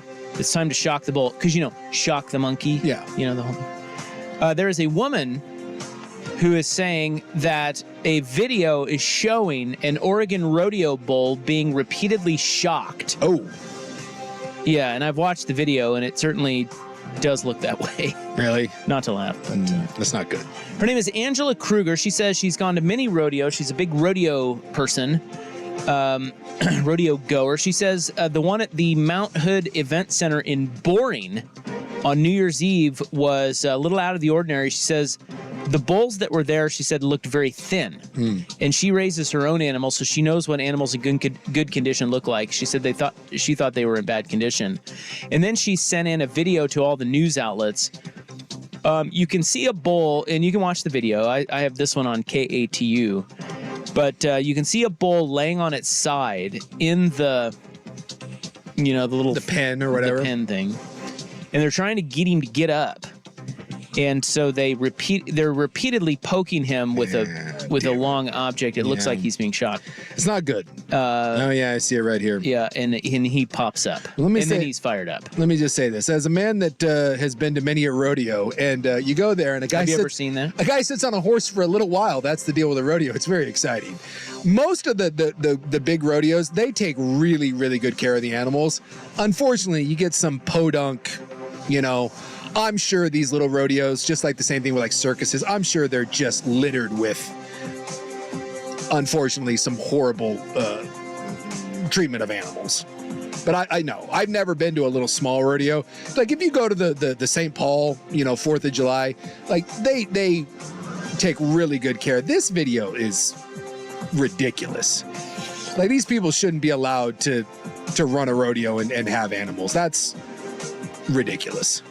That pisses me off. Yeah, it's cattle prod. Yeah, that's ridiculous. also called a hot shot. Yeah. So I feel like anytime someone uses one of those on an animal, the punishment should be that we get to use it on you. an eye for an eye. Exactly. Big Sook. Let me sit there and jab the hot shot into you for a while, see how you like it. They say that they are diligently working on an in-house investigation Let me guess, the investigation is going to find no wrongdoing whatsoever. into this. Poor animal. It was a third-party vendor brought in by a promoter. Yeah. They were not contracted by Mount Hood, the Mount Hood Center. I'm guessing that third party is pretty trash. Where's that guy jumping on the... We need that. We need Jimmy Superfly Snuka coming over the bullpen, taking out the person with the cattle prod. What if we just, that guy, the guy that attacked the judge, like he needs some guidance in his life. What if we just bring him around and like he's available in these sort of situations? Well, if he could hold on to a football, maybe you could put him in as a fourth down specialist. I like short it. yardage guy. Yeah, go over the top. Flies over the line. Because he's clearly got some talent. Oh, yeah. Yeah, we just need to harness that talent into better things. Use them to stop the tush push, maybe. Something. Yeah. I'm telling you, watch that video and Well, they tell go me. too low, though. Yeah, the tush. We've tried going over the top on the tush push. It doesn't work. You got to get low. You got to get Vita Vea low. And finally, for those of you who live in Vancouver, that would be you, Sukanic. At least I think. Yeah, I'm still in the cove. Till I can get my boat dock over in Portland. You're going to die. I am? Well, all of us have a funeral, man. I hate to be the bearer of bad news, but it comes for all of us. Vancouver is among a list of Washington communities most impacted by air pollution. Ah, damn it. So That's going to get me? You will die, yes. So what you're saying is I just do all the drugs now because the pollution's coming for me anyway. Or just move across the river, and it'll be fine. Well, I'm trying to. I'm trying. Because pollution doesn't. Yeah, it doesn't cross. It's doesn't like cross. COVID. Yeah, it doesn't cross water. When you sit down, it can't get me. It's only when I stand up in the restaurant. So I say, okay, well, I got to get across the river stat. If anyone wants a home in the old folks neighborhood in the Couve, let me know. We can work out a swap. The study was done by Washington's Department of Ecology. They were looking for communities where air pollution could be shortening the lifespan, the lifespan of some residents. There were 16 communities in the state included in their report. Most of them were identified in Central Washington and the Seattle area, but Vancouver also made the list. It's funny, I walk my dog every morning, and I've never thought that we've got bad air quality. Yeah, It's pretty good out I there. had neither. Seems all right. I don't know. But the biggest source is wildfires, though. Yeah, Like it's, yeah. and that is, at times gets very bad. That's true. What do you think on a day-to-day? How many negative factors do you have that are actively killing you on a day-to-day? Because I'm thinking like 72. Well, wildfires, you're talking about just air pollution? Well, You'd have the power plants. Yeah, you just always hear like, oh, this is contributing to your demise. I feel like there's at least every day. Like right now, these microphones Probably killing me. filled with lead. We have lead microphones. Bluetooth. I'm drinking an energy drink right now. I'm sure that's killing me. There's air pollution. Dutch is killing me. I'm holding a Sharpie. Oh yeah, there's some sort of ink that's I continue to sniff it. yeah. Deodorant's probably killing you. Shampoo, right? That's probably doing you all in. the radiation from There's- every screen in the studio. There's plastic in my glasses that are probably seeping into my temples. But hey, I got my water bottle. Oh, that's killing you 100%. Guarantee there's some sort of metal in there that's killing you. The study says that on average, people who live in these areas were twice as likely to die from health conditions because of air pollution. Huh. Yeah, you're Yeah. screwed, buddy. Damn it. You getting all the blow off from Portland or something? I mean, that's the guess. only thing I can think of. Well, again, wildfires. Wildfires. We got a lot of woods You have out there. paper mill. Yeah. I thought that was shut down. I thought so too, but Camas doesn't smell like farts anymore. I didn't think that was still pumping out, but I could be do wrong. you have oil refineries?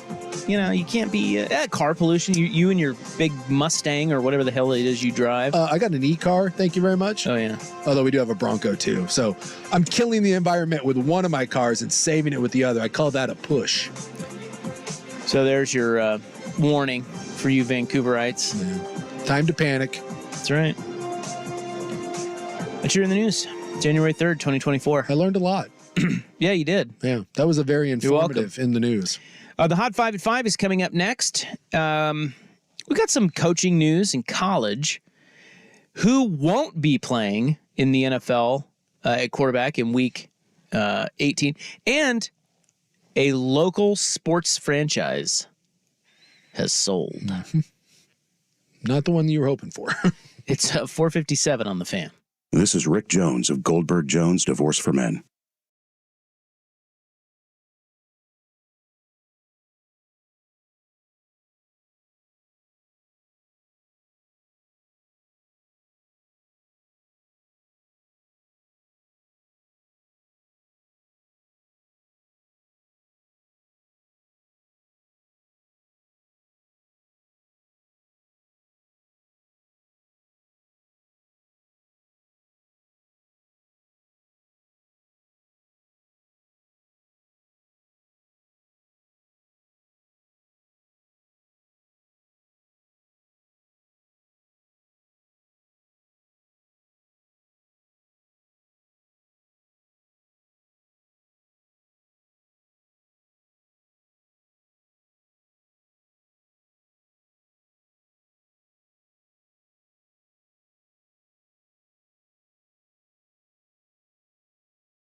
Bros, Rop and Souk. We are back from vacation. And if you're just now tuning in, shame on you. You've already missed quality content from not only today, but yesterday as well. Yeah. We were back yesterday. And yesterday we were fantastic. Today, really good. We're all right. Yeah. You know. Schulte is here. I assume out of nowhere within the next probably hour to hour and a half, he will have another platform that he would like to so far we've give had his opinions on. So far we've had fat representation. He's chubby. Chubby. Isn't chubby just a nice word for fat? I mean, maybe. There's a difference? Yes. There were no slim thick guys. Or Native Americans, or I mean, slim thick. Is that now the? Is that like a size? That's a female term. But I'm trying to quantify it for. Souk is having trouble coming up with a descriptor. So sorry, Slim my thick. opinionated booty over here continues. Slim thick. Yeah, he had a hot slim thick take on the Barbie movie. Bottled water takes. Ocean trash via Fish trash. disgusting fisherman trash. And Schulte brings the heat. There's another one coming, and I can't wait. Oh, guaranteed. Absolutely cannot wait. I get annoyed super easy, and I'm sorry. Right. I lean into it. What, you? No. Never.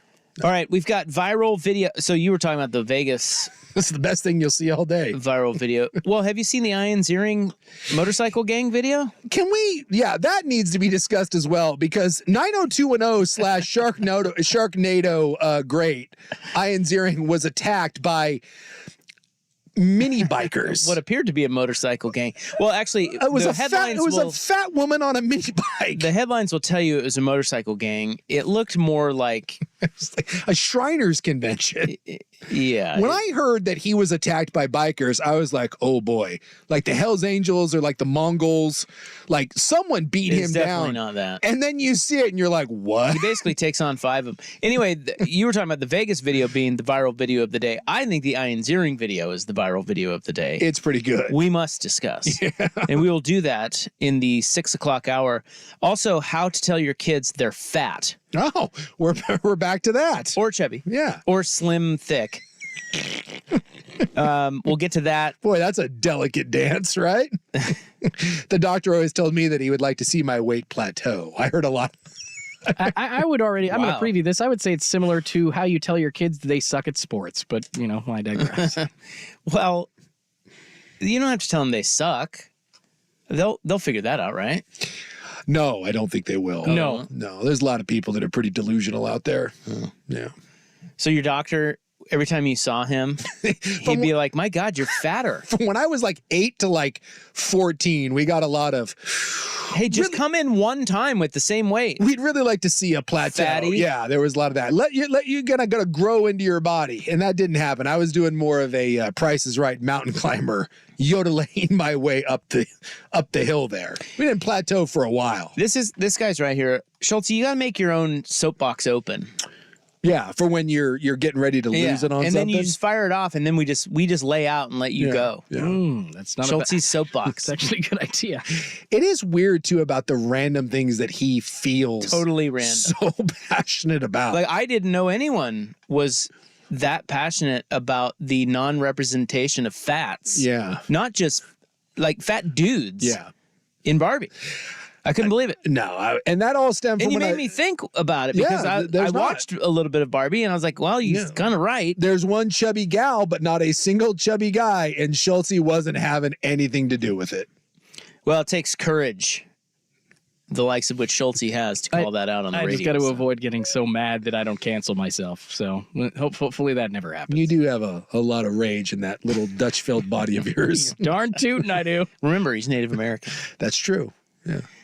All right. Where was I? What's at stake in week 18? Damn it, we're going to get to One it. of these days, we're going to get to it. We're going to get to it. Maybe. And then we got to talk about the Aaron Rodgers, Jimmy Kimmel beef. Oh, yeah.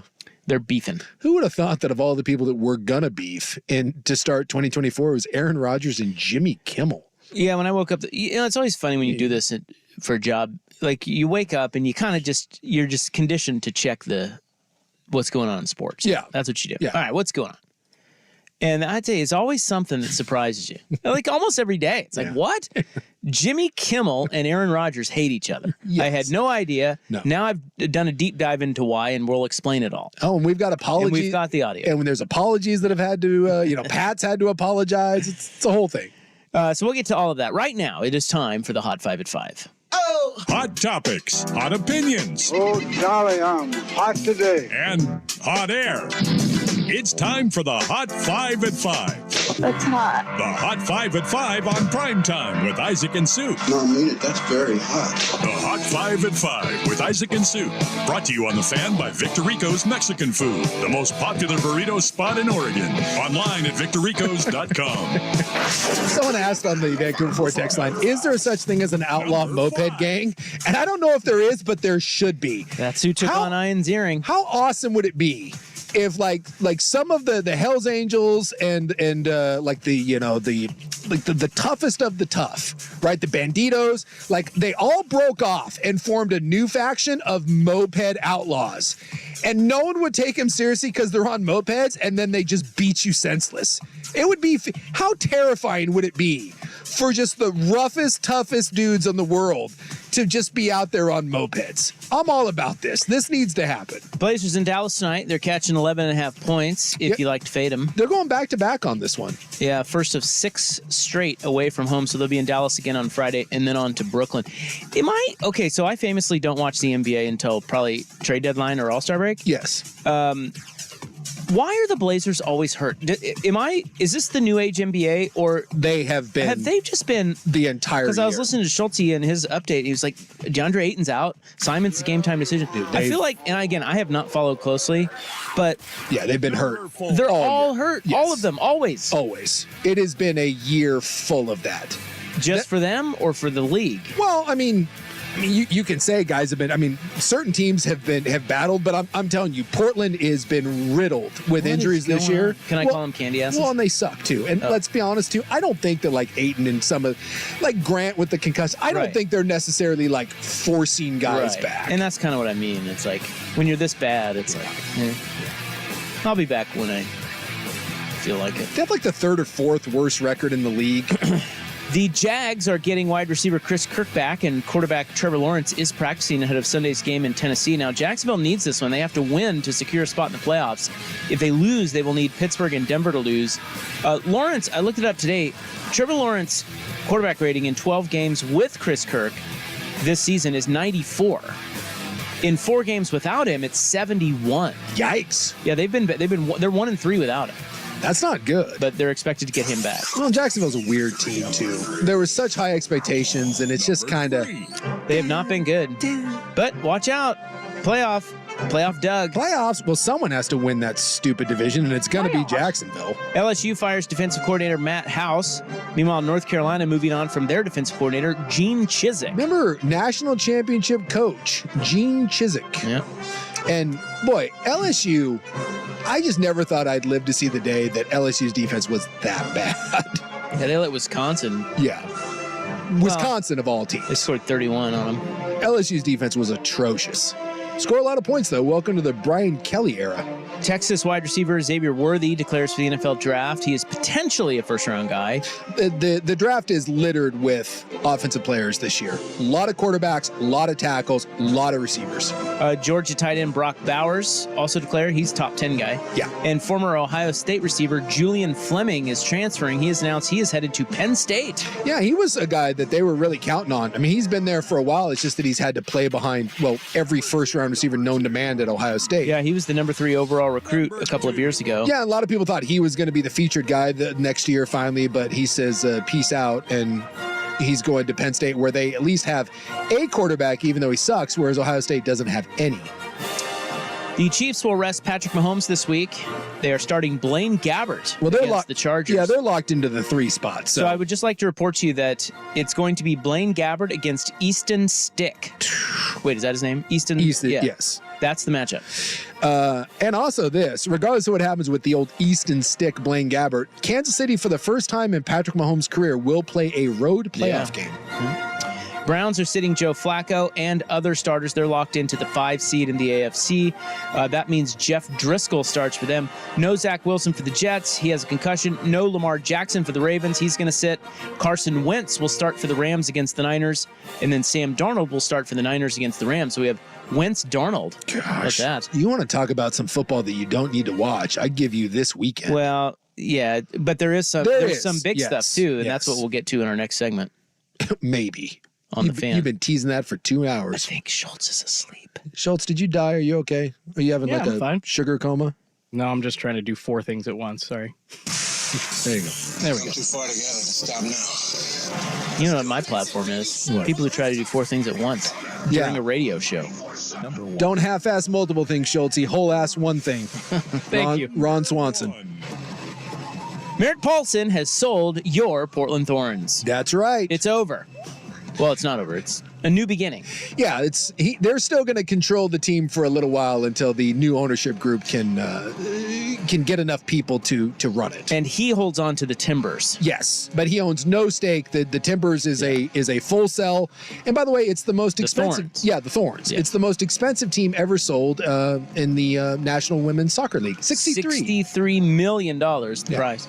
The new owners are the Bethal family out of California. They are led by Lisa Bethal Mirage, who will be the controlling owner. Their corporation is Raj Sports. They started in the swimwear business in the 60s. They also have an ownership stake in the Sacramento Kings of NBA fame. Bethal Mirage says the Thorns will stay in Portland. They will play at Providence Park through the current lease, which ends in 2035. And they will also get a new Thorns-only training facility in 2025, in just a couple of years, and that will be funded by this family. Yeah, and Paulson had some really nice things to say. And remember, he had committed to selling the team, obviously because of the sexual misconduct that had gone on at the upper levels, and he was determined to find a female-led group to sell the team to. So all of those things are accomplished, and it sounds like that he is going to work hand in hand to try to make this as seamless as possible. And so kudos to Merritt Paulson for realizing that he had to do this and stepping aside. The Hot 5 at 5 is brought to you by Victor Rico's Mexican Food, the most popular burrito spot in Oregon. Order now at victorricos.com. Now, I've teased this multiple times today, and we have just not been able to do it. And we'll see if we mainly get to because it of you. next. But, look, I can take this in a different direction, I promise you. What is at stake in Week 18? The people want to know. People need to know about Easton Stick and Blaine Gabbert. So there for are God's a lot of sakes. crappy quarterbacks playing, but there are also a lot of very big games. Yes. Actually, more than normal in the final week of the NFL season. So we'll get to that next. It's 5:15 on The Fan. It's The Fan on Demand. Service Patriots brings you fan podcasts after racking up 2.5 million listens and downloads in 2023. Oh my God, that is impressive. Is your heater safe? Why replace it when Service Patriots can restore it? Get their $59 27-point furnace tune-up and safety check, including a free 1-inch filter. They'll also check your AC for free. Go to servicepatriots.com.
Driscoll, Carson Wentz, Nick Mullins, Trevor Siemian, Easton Stick, Tyrod Taylor, Sam Howell, Mason Rudolph, Jarrett Stidham. Boy, that's a hell of a lineup. And then he said, more to come, and we can add Tyler Huntley and Sam Darnold. Look at that. Yeah. The NFL, it's fantastic. And that's not much different than this whole season, it seems like. It's been weird. There's a lot of backups in but there. all at once like this is going to be a rough weekend. But there's still 7 or 8 like big games. But this is the NFL every weekend. There are some games where it's like, what? I'm not watching that. And then other games, super compelling. So looking at what's at stake, you have 4 division titles still undecided, believe it or not. The AFC East, the AFC South, the NFC East, and the NFC South. The number 2 seed in the AFC will be decided by the Bills-Dolphins game, that's the game of the week. Yeah. And I think they put that on Sunday night, right? Did they move that? I'd have to, let me take a look for you. That I don't know off the top of my head. Because they have the ability to flex it. I will scroll down and see what we got Sunday night. You are correct. Sunday Night Football, Buffalo at Miami. Miami wins. They win the division. Yeah. And if the Bills lose, they are in danger of missing the playoffs. Yes. And then the Bills win, they win the division. Yeah. So in the number 2 seed in the AFC could be decided in that game. So then you have in the NFC, the number 2 seed, you still have the Lions, Eagles, and Cowboys all vying for that. The Cowboys and Eagles is very interesting. Philly losing to Arizona was huge. Because it opens the door for the Cowboys to win the division, and Philly would fall all the way to the 5 seed. Yeah, if Dallas wins this week, they win the division because and they're playing Washington. They're playing Washington, and Washington's playing, obviously backup quarterbacks. Actually, Sam Howell is not their backup. Well, but he kind of is. I mean, he was a benched starter. They're playing Washington with Rivera, whose ass is fired, and they don't have a quarterback. If Dallas loses to Washington with a chance to grab the division, I can't wait to hear this. I mean, because it's so Dallas-y to lose. My God, fire the coach at that point and just board the damn thing up. What? Like Philadelphia manages to lose to Arizona and giving up 35 points, and you're like, there couldn't be a worse loss for an NFC East team. I give you Dallas at Washington. Yes, there can be. So Philly, I think they're playing. Are they playing the Giants? They're playing again? the Giants. Yeah. I think Tyrod Taylor's going in that one. And so you have 5 teams in the AFC that have yet to clinch a playoff berth, but could. Yeah. And you have 6 teams in the NFC that are still alive, vying for a playoff spot. Now, yeah, I mean, there's some action, man. Yeah, Philly has clinched. They're in the postseason. Yeah. No, I was just going down the list of. Yeah. You still have teams like Pittsburgh and Jacksonville who need to win their games in order to get into the playoffs. Yes. So there's some seeding at stake, but the bigger thing is, you got a lot of seeds or a lot of spots in the playoffs, just spots up for grabs. Yeah. So the Steelers are playing the Ravens. And the Ravens don't need to play anyone. They're locked in, so they're going to rest everybody. Jackson's sitting, but Pittsburgh needs to win. Yes. To get a wild card spot. Houston is playing Indy. That one, so the Texans, Colts, and Jags all are 9-7, and the division title and wild card berths are up for grabs. So you basically have 2 games with win and in scenarios right there. Texans, Colts, and then the Jags who play the Jacksonville plays Tennessee. That's right. We just talked about that. They play the sorry-ass Titans. So Jags need to win, and if they don't win, they need the Steelers and Broncos to lose. The Broncos, they're not playing for anything. I think they're out. They're eliminated. Yeah, so I'm not sure why that was. They are out. The Bucks. Okay, so Tampa plays Carolina. Yep. The Bucks have to win that game in order to win the division. Yes. If they lose that game, the winner of the Falcons and Saints wins the division. Yes. But then I ask the question, does anybody really win? No one wins. But yes, if Tampa wins, they win the division and they get a home playoff game. If they lose, they are out of the postseason. A home playoff game. Yeah. I'm kind of rooting for Tampa Bay to lose because I think it would be great. I love it when you get if Atlanta wins, Atlanta will be in and they'll be 8-9. I'm all about it. I love teams with crappy records finding a way into the postseason. And they suck. They suck. Like that team. And they can't decide on their quarterback either, and it doesn't matter because they're both terrible. The Saints, Bucks, and Falcons all pretty much suck. Yeah. But I would just like to state, and I feel strongly about this because I watch and bet on the NFL. Mm-hmm. The Falcons are worse than the Saints and Bucks. They all kind of suck. Yes. But if you had to power rank them, New Orleans is probably the best. I mean, the best of the three. Then Tampa, and Atlanta's way down there. But yet somehow they're 7-9 and still have a chance to win the damn division. That's how bad the Saints and Bucks are. 8-9, and you host a playoff game and flip a coin on which crappy quarterback. Come on, son. Dude, I love it. Look, I don't know them off. I feel bad for every offensive player on that team. I don't know them off the top of my head, okay? But I can't think of another easier road game in the NFL playoffs in recent memory than if you get a draw of going to Atlanta. No. And who would that be? That would be it'd be Philly or Dallas. It'd be Philly or Dallas, whoever ends up being the 5 spot. So more than likely it's going to be Philadelphia. And I know Philadelphia has problems, but as limping into the postseason, you're like, and Philadelphia gets to go on the road and play Atlanta in that hostile environment. Like if that doesn't, even their quarterback are they back to Ritter? They keep going back and forth because he's terrible. They're both terrible. You got the Heineken man or Ritter. Maybe next year it might be Justin Fields. And yet that team's going to make the postseason, which is, again, goes back to my theory of I understand that more football is always better, but do we really need an extra spot? Although that's not a wild card team. That's actually the division champion. So the Vikings are playing the Lions. This is in Detroit. Now, Detroit, like I said, is still vying for the 2 spot in the NFC. And the Vikings are another one of those teams that they have to win in order to get into the playoffs. Yeah. They've got to root for the Packers to lose. The Packers are hosting the Bears, and the Packers are in the playoffs if they beat Chicago. Yeah, they need Minnesota needs to win, and they need Green Bay to lose, and they need a Seattle loss. Minnesota needs a lot of help. Minnesota's not making the postseason. Yeah, Seattle has to win. They're at Arizona. Yeah, it's a whole thing because they're actually clinging. They're actually in right now at 8-8. Yes, if the season ended today. Yeah, so they actually have a wild card spot, but they're going to have to. Surely they're going to have to win at Arizona. They're not getting in, right? Yeah. Yeah, Minnesota, the scenarios for Seattle, I have all the scenarios. So this is Seattle's scenario. Yeah, give me their scenarios. They need to win, plus a Green Bay loss or tie. Okay, so they're out if Green Bay wins. Or they need a Seattle tie, plus a Green Bay loss, plus a Tampa Bay loss or tie. Can you take the tie thing out of it, please? Okay. I hate it when they do. They're not going to tie. Seattle needs to win and a Green Bay loss. How about that? So they need Green Bay to lose. There's some other things, but yes, they need Seattle needs to win and Green Bay needs to lose. Okay.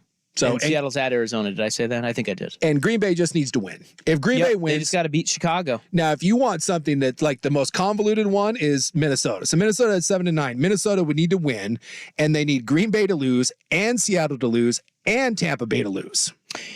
Can I just tell you? Oh, sorry, misfire. LA. Don't be angry with me.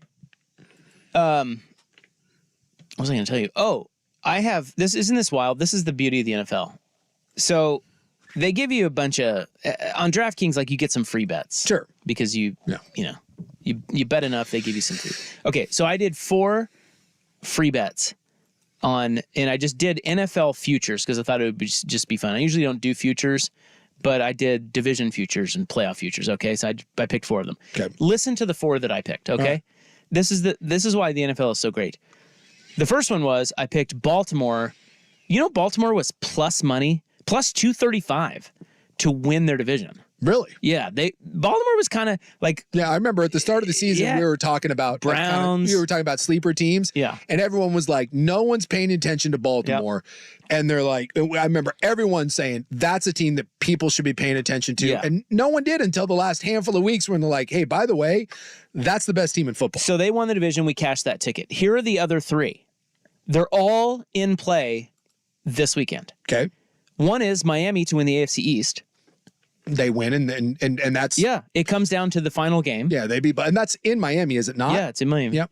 One is the Packers to make the playoffs. Again, they win. They win, and they're in. Yep. And the other one was the Saints to win the NFC South. Dude, how tasty is that? Well, I mean, they're all three they're dicey. Well, but they're all three. But they're close. They're close. Yeah, I could win all four of those bets. I could win only one of those. The only one that really I think is a long shot. I don't think Miami's beaten Buffalo, but they beat the Buffalo beat them pretty bad the first time, right? Yeah. See, I feel like Miami's going to have something for Buffalo. But no Chubb. He's hurt. You lost your two best pass rushers. I don't know what Waddle's status is. He missed last week. Yeah, there is no Chubb.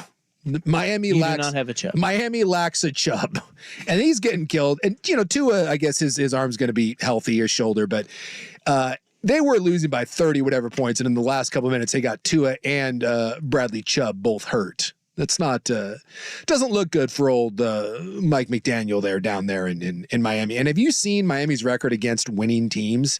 I mean, it's dreadful. Yeah, it's not good. They're not just losing; they're getting their asses kicked. Well, they beat Dallas a couple weeks ago. Yeah. I don't know. I always go back to the divisional games where the first meeting one team dominated. Mm-hmm. Watch out for that team that lost the first time, the second time. But now Buffalo's gotten it together. You're right. Miami's not in a very good place right now, but it's remember they choked away a pretty good start last year. Yep. So you're going to get the best of Miami. I still think Buffalo. I mean, they're favored for a reason. I was actually surprised when I saw everything that was on the line for that game, and then I looked at the spread. I'm like, whoa, they like Buffalo. But now I sort of get why now. They're damn lucky. But I think I'm going to be on Miami. Their O-line's beat up. Well, actually, I already am on Miami, so I don't need to bet it. I'm taking Buffalo. Maybe I'll take Buffalo on the money line, and that way I win either way. There you go. Their O-line is beat up. Their two best pass rushers are gone for the year. Waddle's banged up. Hill is back, but I don't think he's 100%. But look at Miami. It's a damn good thing that they beat Dallas. They had that where they won by 2 points or whatever. Let me just kind of go through their wins, Miami's. And this is why, and people say this about Dallas too. A lot of people are, you're kind of frauds because you beat up on bad teams. But this is the Dolphins' wins: Chargers, Patriots, Broncos, Giants, Panthers, Patriots, Raiders, Jets, Commanders, Jets, Cowboys. That's the only good win they have. That's and then their losses.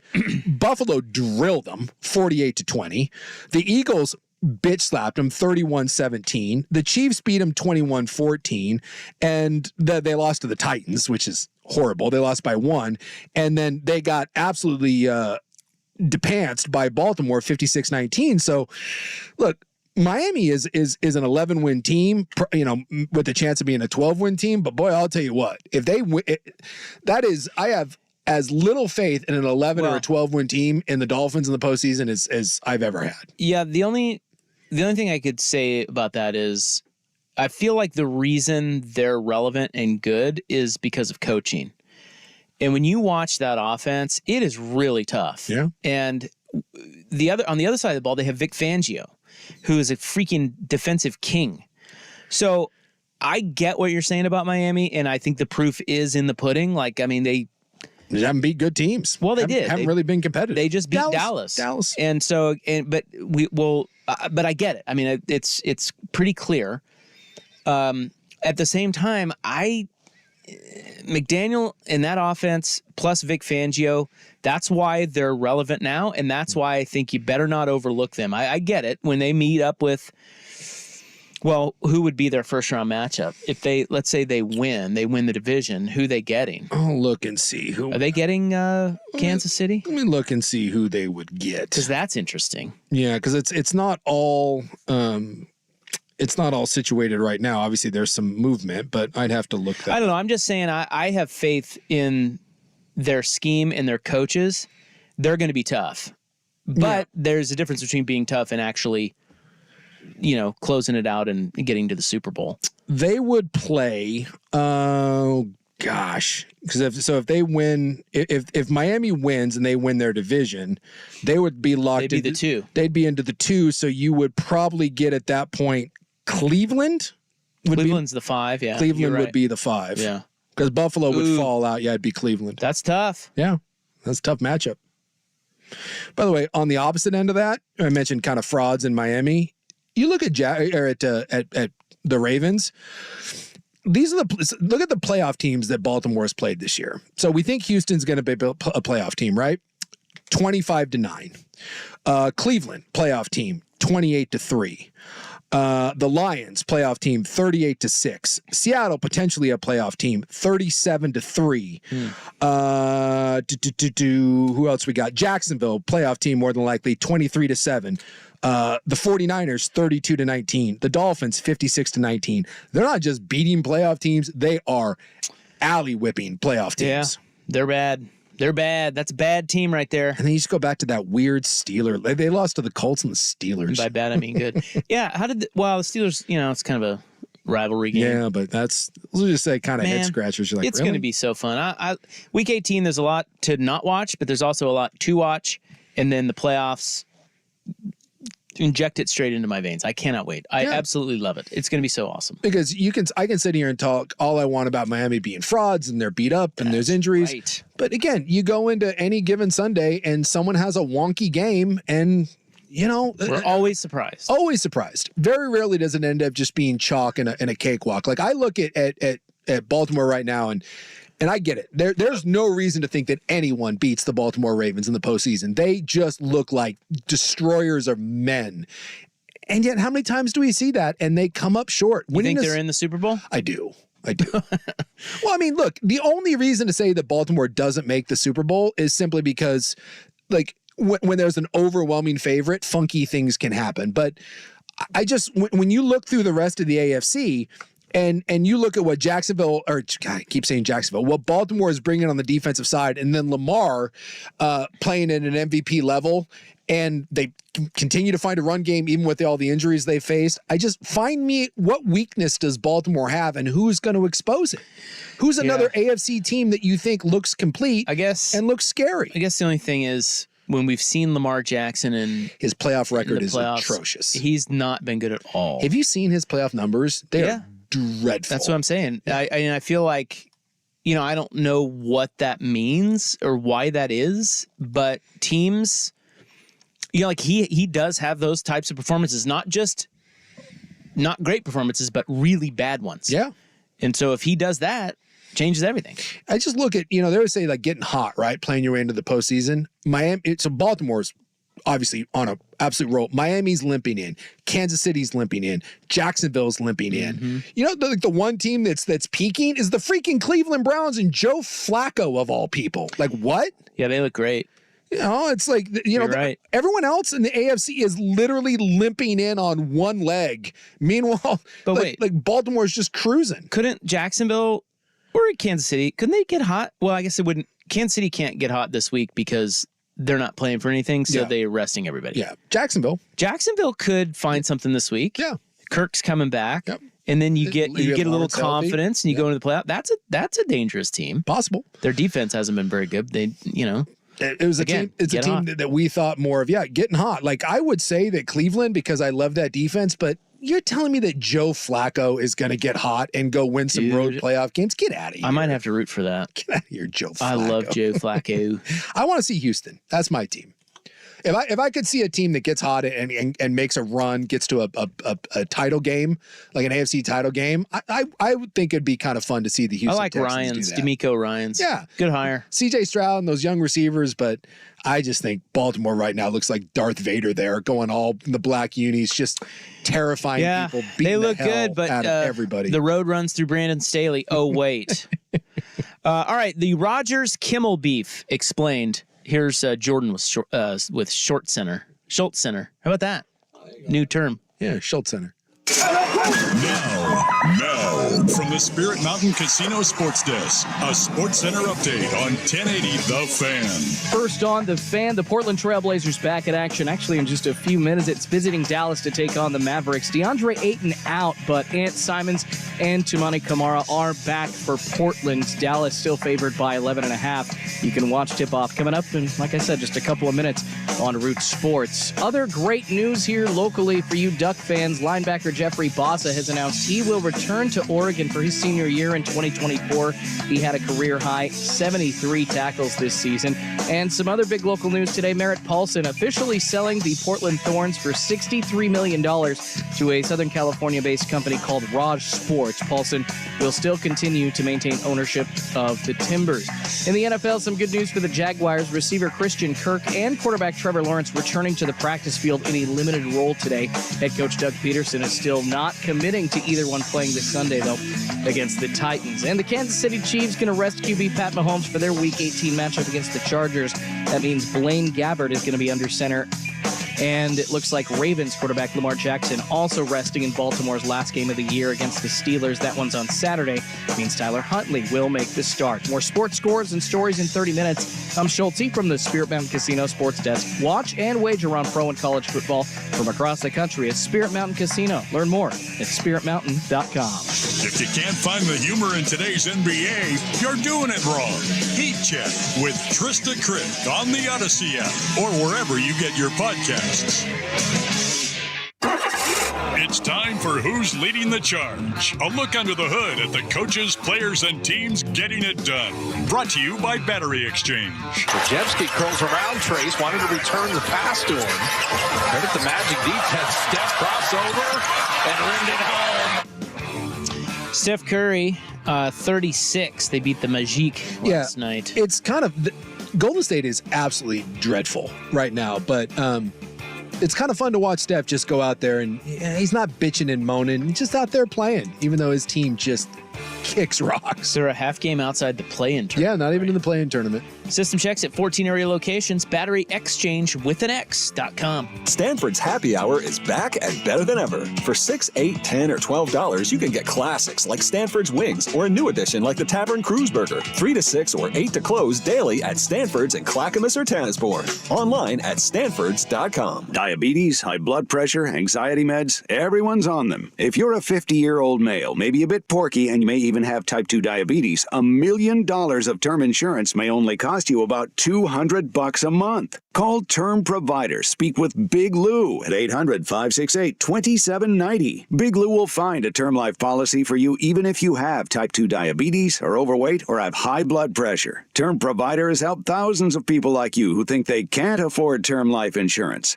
To buy $1 million of affordable term life for you, all you need to do is call Big Lou at 800-568-2790. Lou will make sure the scales are tipped in your favor. Call 800-568-2790.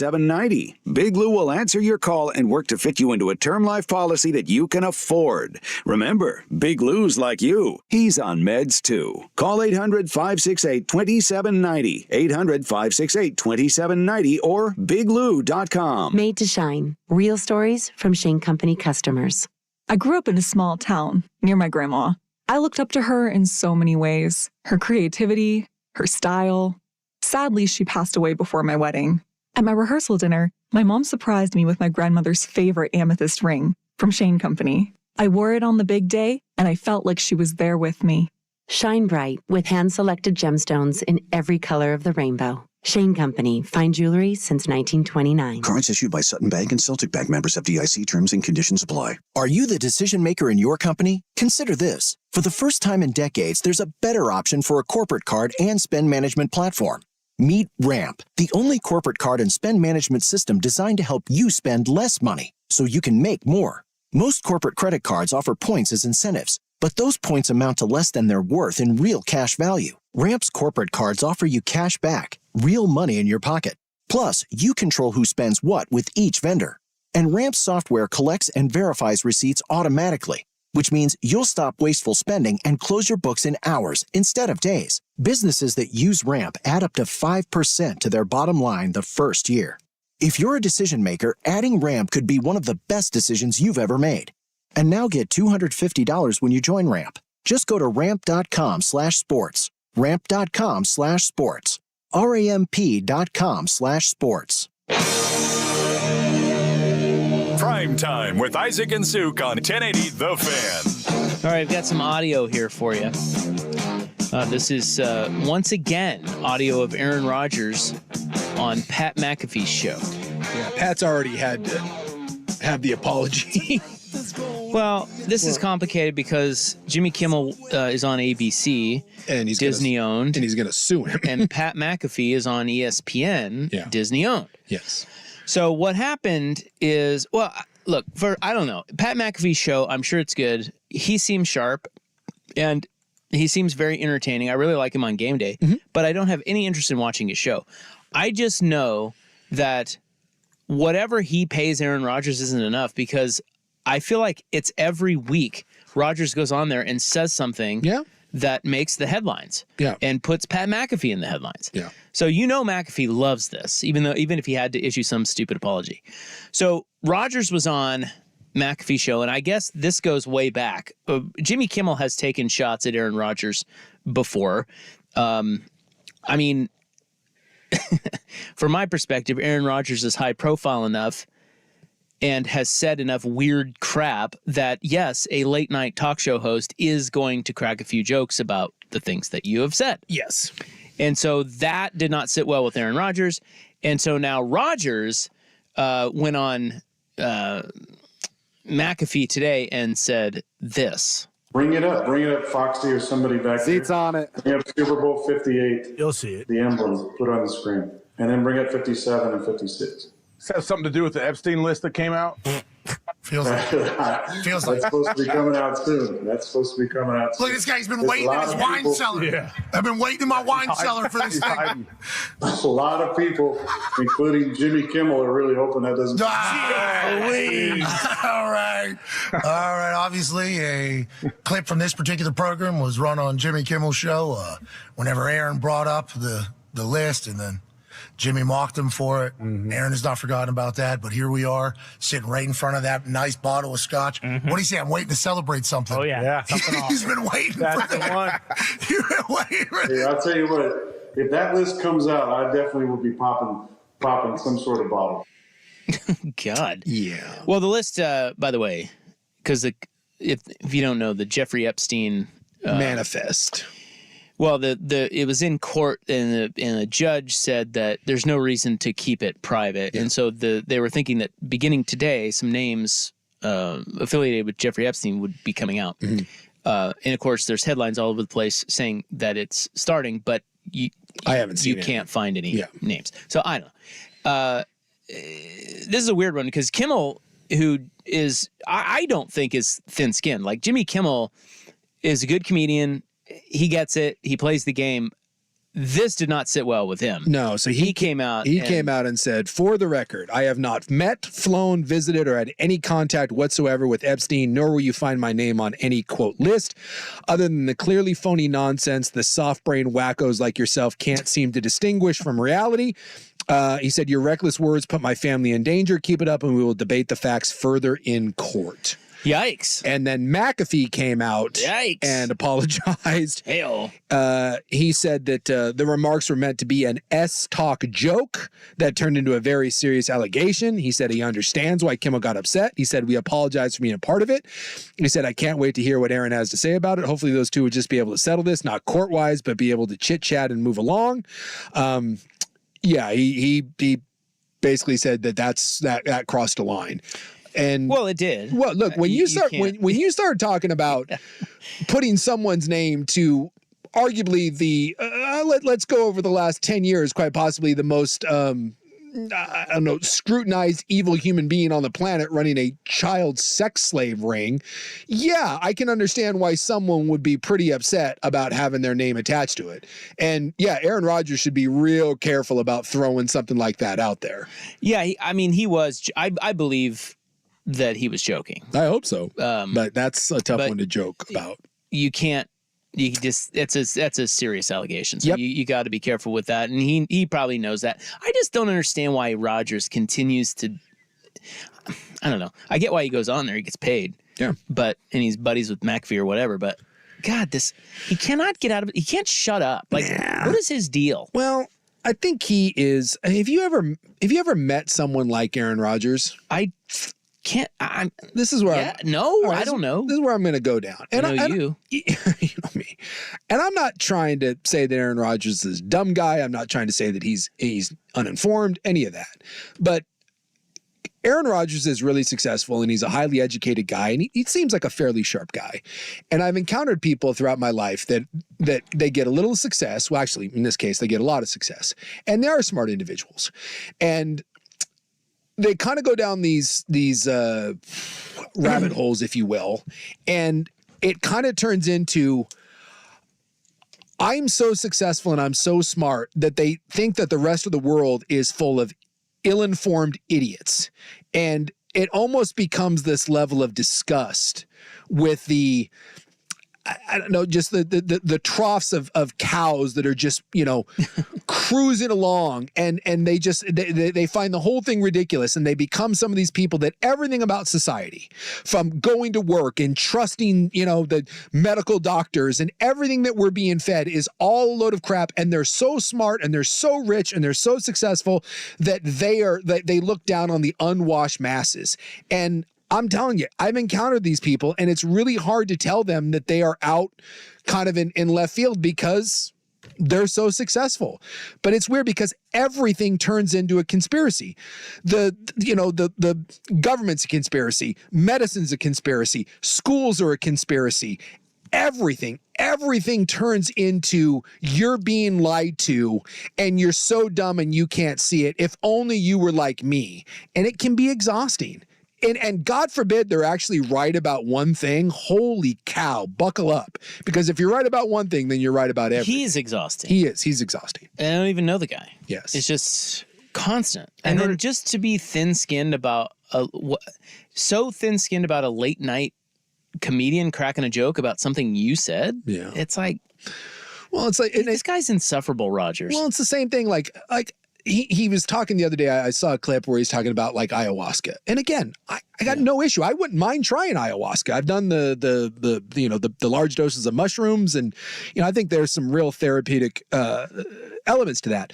But he's one of these guys where, like, if you're not willing to take ayahuasca and you're not doing ayahuasca, you're a moron and you're missing out because you've been lied to by society. It's like, ayahuasca is not the problem solver of all the world's issues, but it's like they go down that road where what they do is the only way. And if you're not doing what they're doing, then you're just a moron that's been brainwashed. And that is exhausting. That guy is absolutely exhausting because all the crap that he thinks that everyone's falling into, it's just as exhausting listening to his version of, if you're not doing this, then you're the moron. It's a lot. It's a lot to handle. And if you ever encounter that, male or female, just buckle up, because get ready for an exhausting conversation. I've heard a lot of people describing Aaron Rodgers as somebody that, we as the American public, well, I guess the world, but we all like rich people, but we like to confuse rich with smart. And for some reason, we give rich people the platform, kind of like you said, Suk. And if you're rich, that equals smart in a lot of people's minds. Yeah, it's like you meet this guy and it's like, hey, I need to have knee surgery. No. You don't need knee surgery. You need to go and do this experimental treatment down in Costa Rica. You're like, well, yeah, but I'm just going to get, no. You're being lied to. No. They just want to butcher you. Hey, I got cancer, so I got to go in for chemo. No, you don't. My kid's going to graduate high school. You're sending your kid to high school? You moron. You're like, I got a little investment going on. But no. Put all your money into crypto because the whole system is, it's that guy. No matter what you're doing, no matter what choice you make on from a medical, from a child rearing standpoint, from a financial standpoint, you're a dumbass, and let this guy tell you how the real way to go about doing things that no one really knows but him. He's got the secret to all of that. I'm going to go grab a burger. Not with that beef, you're not. Let me tell you, the only beef that I'll eat is this that's raised in this, It's just it's an exhausting way to live. You can be delusional whether you're rich or poor. That much we know. And the whole McAfee thing, man, that guy is getting so much traction off of things Rogers says on his show. That's the best money he's ever spent. He should double his payment. Yes. And I think McAfee came out and said, because there was this big thing that they were trying to gotcha, Pat McAfee, you pay Nick Saban and Aaron Rodgers to be on your show. And he's like, yeah, I'd pay him. It's content. I'm like, that's fine. We've paid guests in the past. Yeah. If they're really good guests and you can afford it, there should be nothing wrong with that. I don't know why they tried to make that out as like, some big conspiracy. Because I think it was kind of viewed as that they were buddies and that's why he came on. Well, they kind of are. Yeah. But that doesn't mean he still can't pay them for their time. I mean, and McAfee came out and said, I think he said he goes, dude, I just stroke him a check. Like, I think he said he paid $450,000 to one of them. Well, I think Rogers is like $1 million or $1.5 million that he pays him to come on every week. But now they're saying that's a contract. Like they have Rogers' attorneys are involved in that, and they made a contract. Yeah. McAfee was basically saying before all this came out that, hey, I just stroke him a check. I'm like, hey, thanks, buddy. Here. Sort of insinuating, because McAfee's got a lot of dough. Yes. Sort of insinuating that he just pays him on his own, and it's like, thanks. As a thank you, a one-time, hey, how's your father? You know. Yeah, this is. But now it's coming out now that Rogers and McAfee show have a contract in place, and so that's where it gets hairy, because Kimmel is at ABC and Rogers is not an ESPN employee, but he's on an ESPN show. They're saying now officially it's between $1 and $1.5 million a year that he gets paid to go on Pat McAfee's show, and I'm guessing that is worth every single. Because that's all. The only time I ever hear about Pat McAfee is when Rogers is on his damn show. Yeah, or when McAfee's doing something on game day, and he had the one where he stopped Reese Davis in the middle of a read about Jalen Milroe's shirt. Stopped him in the middle of a read, and it was a pretty funny moment. Like I said, I think McAfee's really talented. He seems really good and knows his stuff. He is amazing but the best. At the same time, he goes viral. Yeah, he goes well, and then a lot of that's by design. But at the same time, I have no desire to listen to his show or watch his show. It's weird. Is his show good? I only see clips of it. I've never actually listened. Like, he had Brock Lesnar on once, and I listened to that. I have listened to some Aaron Rodgers. I listened. If he has a guest that I want to listen to, I will listen to that particular segment, but I don't listen to the bulk of the Pat McAfee show.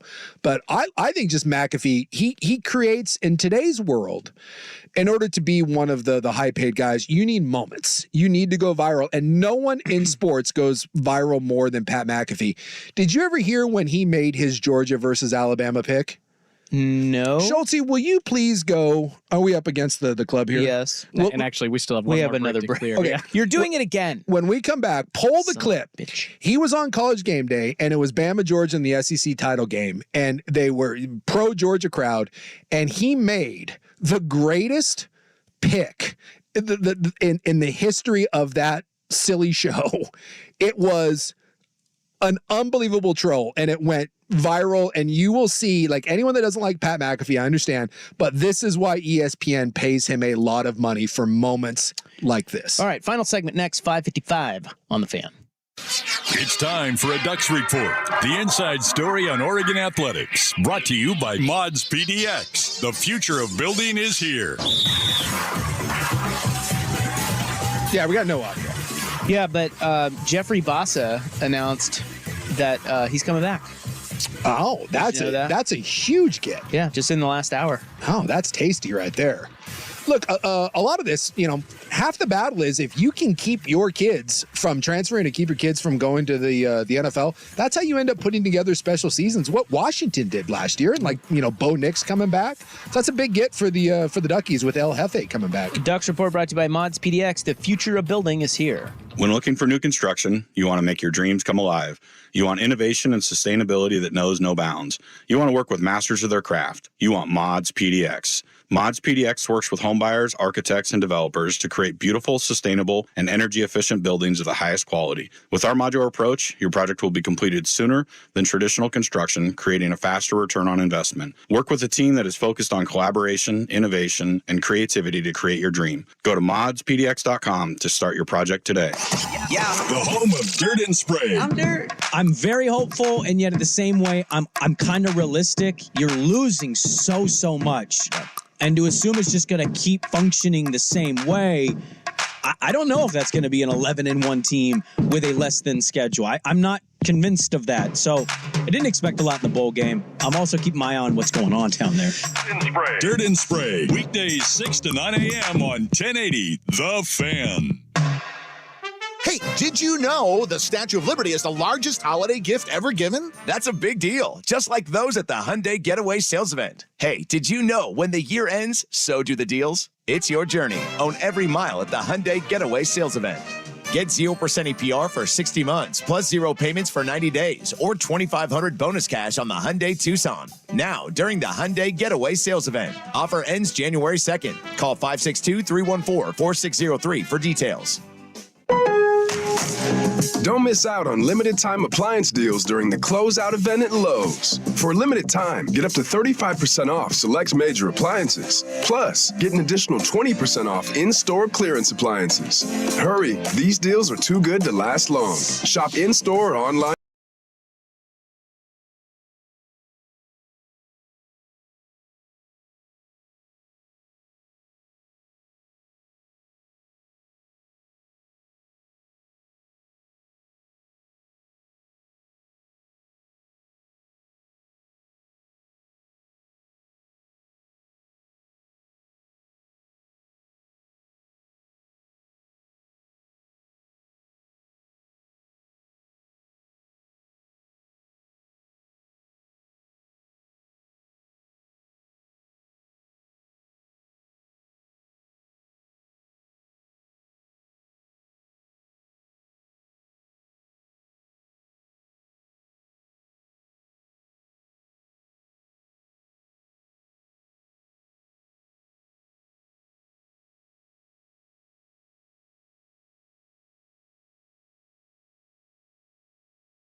That's what it means. And by the way, that's not what it means. It means let a no. Right. Okay. So anyway, that happened with McAfee. And he went viral again. And he's great. I think he's really good on College Game Day. That's where I get Pat. ESPN really needed a guy like him that's just a little more loose, a little more fun, still knows his stuff, but is entertaining. Yeah. And I think he's a very talented guy. Yes. So this was from the SEC title game. They were on there and they were making their picks. And this is the beauty of Pat McAfee. No offense to Lee Corso, who, by the way, he's coming back next year. He officially announced Lee Corso is going to be back on College Game Day. And kidding me? Nope, he's back. And this is what Pat McAfee has brought to College Game Day. So they're there in front of all the Georgia and Alabama fans, and they're making their picks. And instead of saying, I like Bama, I like Georgia, this is what Pat McAfee did on that broadcast. It's what's that coming down the track. It's the meat machine in the red and black. Ain't nothing finer in the land. She's Georgia fan. Go Dogs. Go Dogs. Sick 'em. Now he smiles. Wow. Oh, wow. Give me Alabama to break home. And then he drops a roll tide. The place goes nuts. Kurt Herbstreit gets out of his chair and starts running around and hugging him. Chaos ensues. Yeah, absolute chaos. And that's what Pat McAfee brings to that show, as opposed to Lee Corso, which I don't Not know. so fast. I don't know what to tell you. Well, the worst guy on there is Desmond Howard. Yeah, he's brutal. God, He's and just I'm not so saying bad. He knows what he's doing and talking about. It's just boring. Yeah. So I love it. To work a crowd into that kind of frenzy. And by the way, like, no one knew, like, you could tell everyone on the stage, like all the other pundits were like, what is he doing right now? And the look on his face, the little smile when he's getting ready to drop an Alabama Roll Tide. It's just, it's brilliant work. It's brilliant. I don't know why I didn't think of this, but text Bravo here, Lee Corpso. Yeah. Am I right? Yep. Lee came out and made a statement saying that they're going to have to drag him off the set. Oh, and literally, that's what I've been saying for years. They should have dragged him off a long time ago. Yep. He said that he will keep coming back until they force him off. And so bad. All right. Viral video talk. Ian Ziering takes on a outlaw moped. An outlaw moped gang, I guess. I don't know. It's really weird. We'll talk about that to kick off the club next on The Fan. I believe you deserve to be able to trust in your lawyer. This is McDaniel Reynolds with the Reynolds Defense Firm, and we specialize in just one thing. We represent good people facing DUI charges. At the risk of sounding like a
I think there are some people that are going to look at this and scoff, but I'm a man. I'm 40. I'm just hitting buttons now.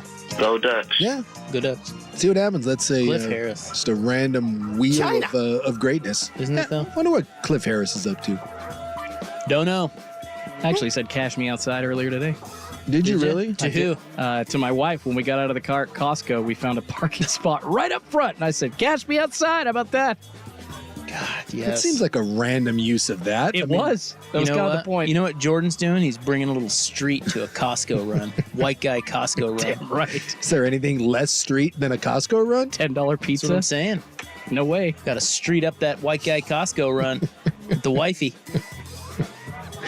I know people love Costco, but there's not many things in this world I hate more than having to go to Costco. Boy, I hear you, man. Sorry, RJ. He's a big Costco guy. I like Costco, too. It's like once you get in there, it's like, oh, boy. But you have to be in the right headspace, I think. Yeah. I'm with you. Like, if somebody says, I'm going to make a Costco run, do you want to go? I'm almost always a no. The answer to that is no. Yeah, but pick me up some jewelry. I don't know. Yeah, they got high-end stuff there. And now that it's just two of us in the house, I ask my gal all the time, do we really need to go to Costco? Like, who are we buying for? Right. And yet we still... You can shop at the bougie stores now, if you'd like. Yeah. It's just two of you. Yeah, it's just two of us. Because, you don't want to shop at the nice stores and pay a bunch of money for the kids. No. Just give them mac and cheese and crap. But it's like, I Make don't them know. fat. Like, do I really... Like, I like turkey sausage. I eat it in the morning with, my oatmeal. But do I need 17 pounds of turkey sausage? And she's like, well, you're going to use it. And I'm like, well, That's a good point. I guess, but... Look, she doesn't want to shop every other day. She wants to shop once or twice a month. Yeah, I guess. But we end up at Costco a lot. So the only time I go to Costco is dog food. It's about the only thing I buy there. And I'm in and out. We've got another viral video that we must discuss. If you guys haven't seen this, you got to check it out. It's on TMZ. Ian Ziering. Yeah. Of 90210 fame. And most recently, Sharknado. Because I don't think he did anything in between Sharknado and 90210, but maybe he did. I haven't seen him in a while, but he looks the same. Yeah. And he drives a Mercedes. He is stuck in traffic in LA, and how would you describe this motorcycle gang? It's like 4 or 5. I think there's 5 of them. Yeah, and one of them's like a fat lady. Yeah, in pink sweatpants. In pink sweatpants.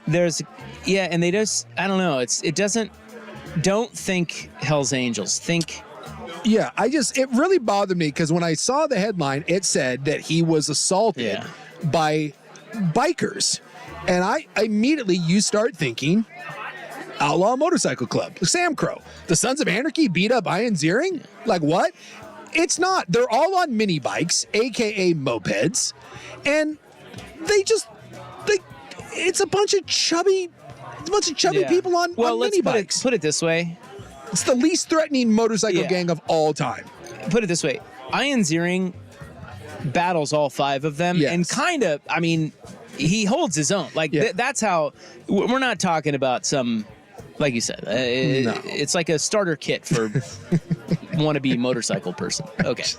So anyway, he's sitting in traffic, and they're doing their. It's dense, busy. It looks like Hollywood, somewhere in Hollywood. Yeah.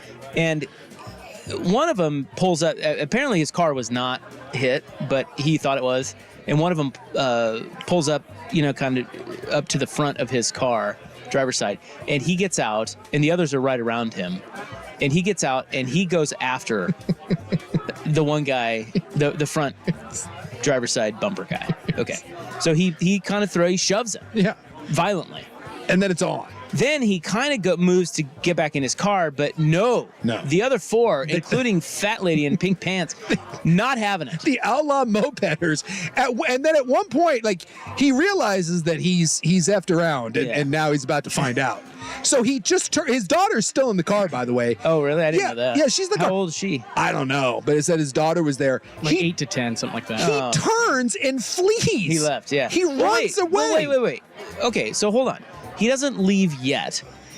They they kind of grab him and grapple with him. And by grapple, they're just there are some movements.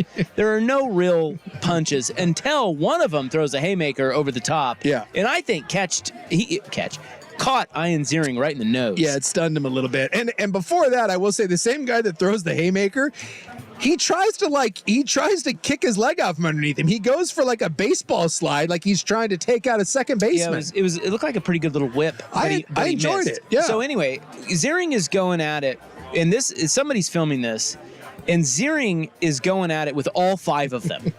And I tell you what, for a minute there, he holds his own, like he's battling them. Yeah. It's 1-on-5. Yeah. And then he's like, okay, this is enough. I'm fleeing. I'm running. So he runs across the street. That's when the guy misses the leg. He tried to trip him, but he missed. Tries the leg sweep. Ziering runs off. And that's the end of the video. He just turns and runs. So much questions. I mean, where do we begin? Why was he so mad? I think nothing appeared to happen to his car. No, I think the idea is that who are these motorcycle people? These moped people, I guess, were terrorizing people in the streets, and so I think he thought what does that mean? They zip around in traffic. Supposedly they had hit a couple cars, and he thought his Mercedes had been hit. Okay, so when they terrorize people, they make you think they hit your car. Like what? I don't know. He decided to get out and fight a band of marauding mopeds. Dude, I'll tell you what, it is an awesome vid. And now people... And you know what's perfect about it? Can I just say, of all the celebrities that could be in this video, I think it's effing perfect that it's Ian Ziering. Yes, absolutely. Yeah, because you can't. Brad Pitt is not getting out and brawling with moped outlaws. Exactly. But Ian Ziering, absolutely. Absolutely. Still high tea. Yeah. All these years later. Anyway, like Brian Austin Green, his old 90210 co-host, he was like, man, that's my boy. He's an effing monster. He got out and took them all on. Really? Well, he did. He tried. The moped outlaws? I mean, they don't look all that tough, I will say. But 5-on-1 is never easy. You know, it's not taking on 5 kids. Well, 4 of them, and then the fat lady in the sweatpants. Yeah, she was bringing the heat too, boy. She wasn't messing around. I do appreciate that the lady was willing to throw down with her moped men. You know, she wasn't willing to stand back. She was going to get in there and mix it up.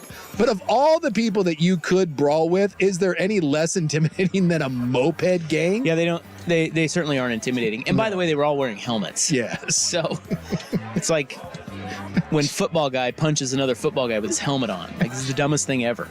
But Ziering, that's what he had to deal with. So he finally fled. I don't know. Doesn't Ian Ziering have the what would you call it? Like the internal governor to know that, like, I probably shouldn't do this. I'm Ian Ziering. Probably. Or does he just not care anymore? Well, apparently not. According to Brian Austin Green, he's a beast. He's a monster, and he's ready to go. You don't come near his Mercedes, not when you're on a mini bike.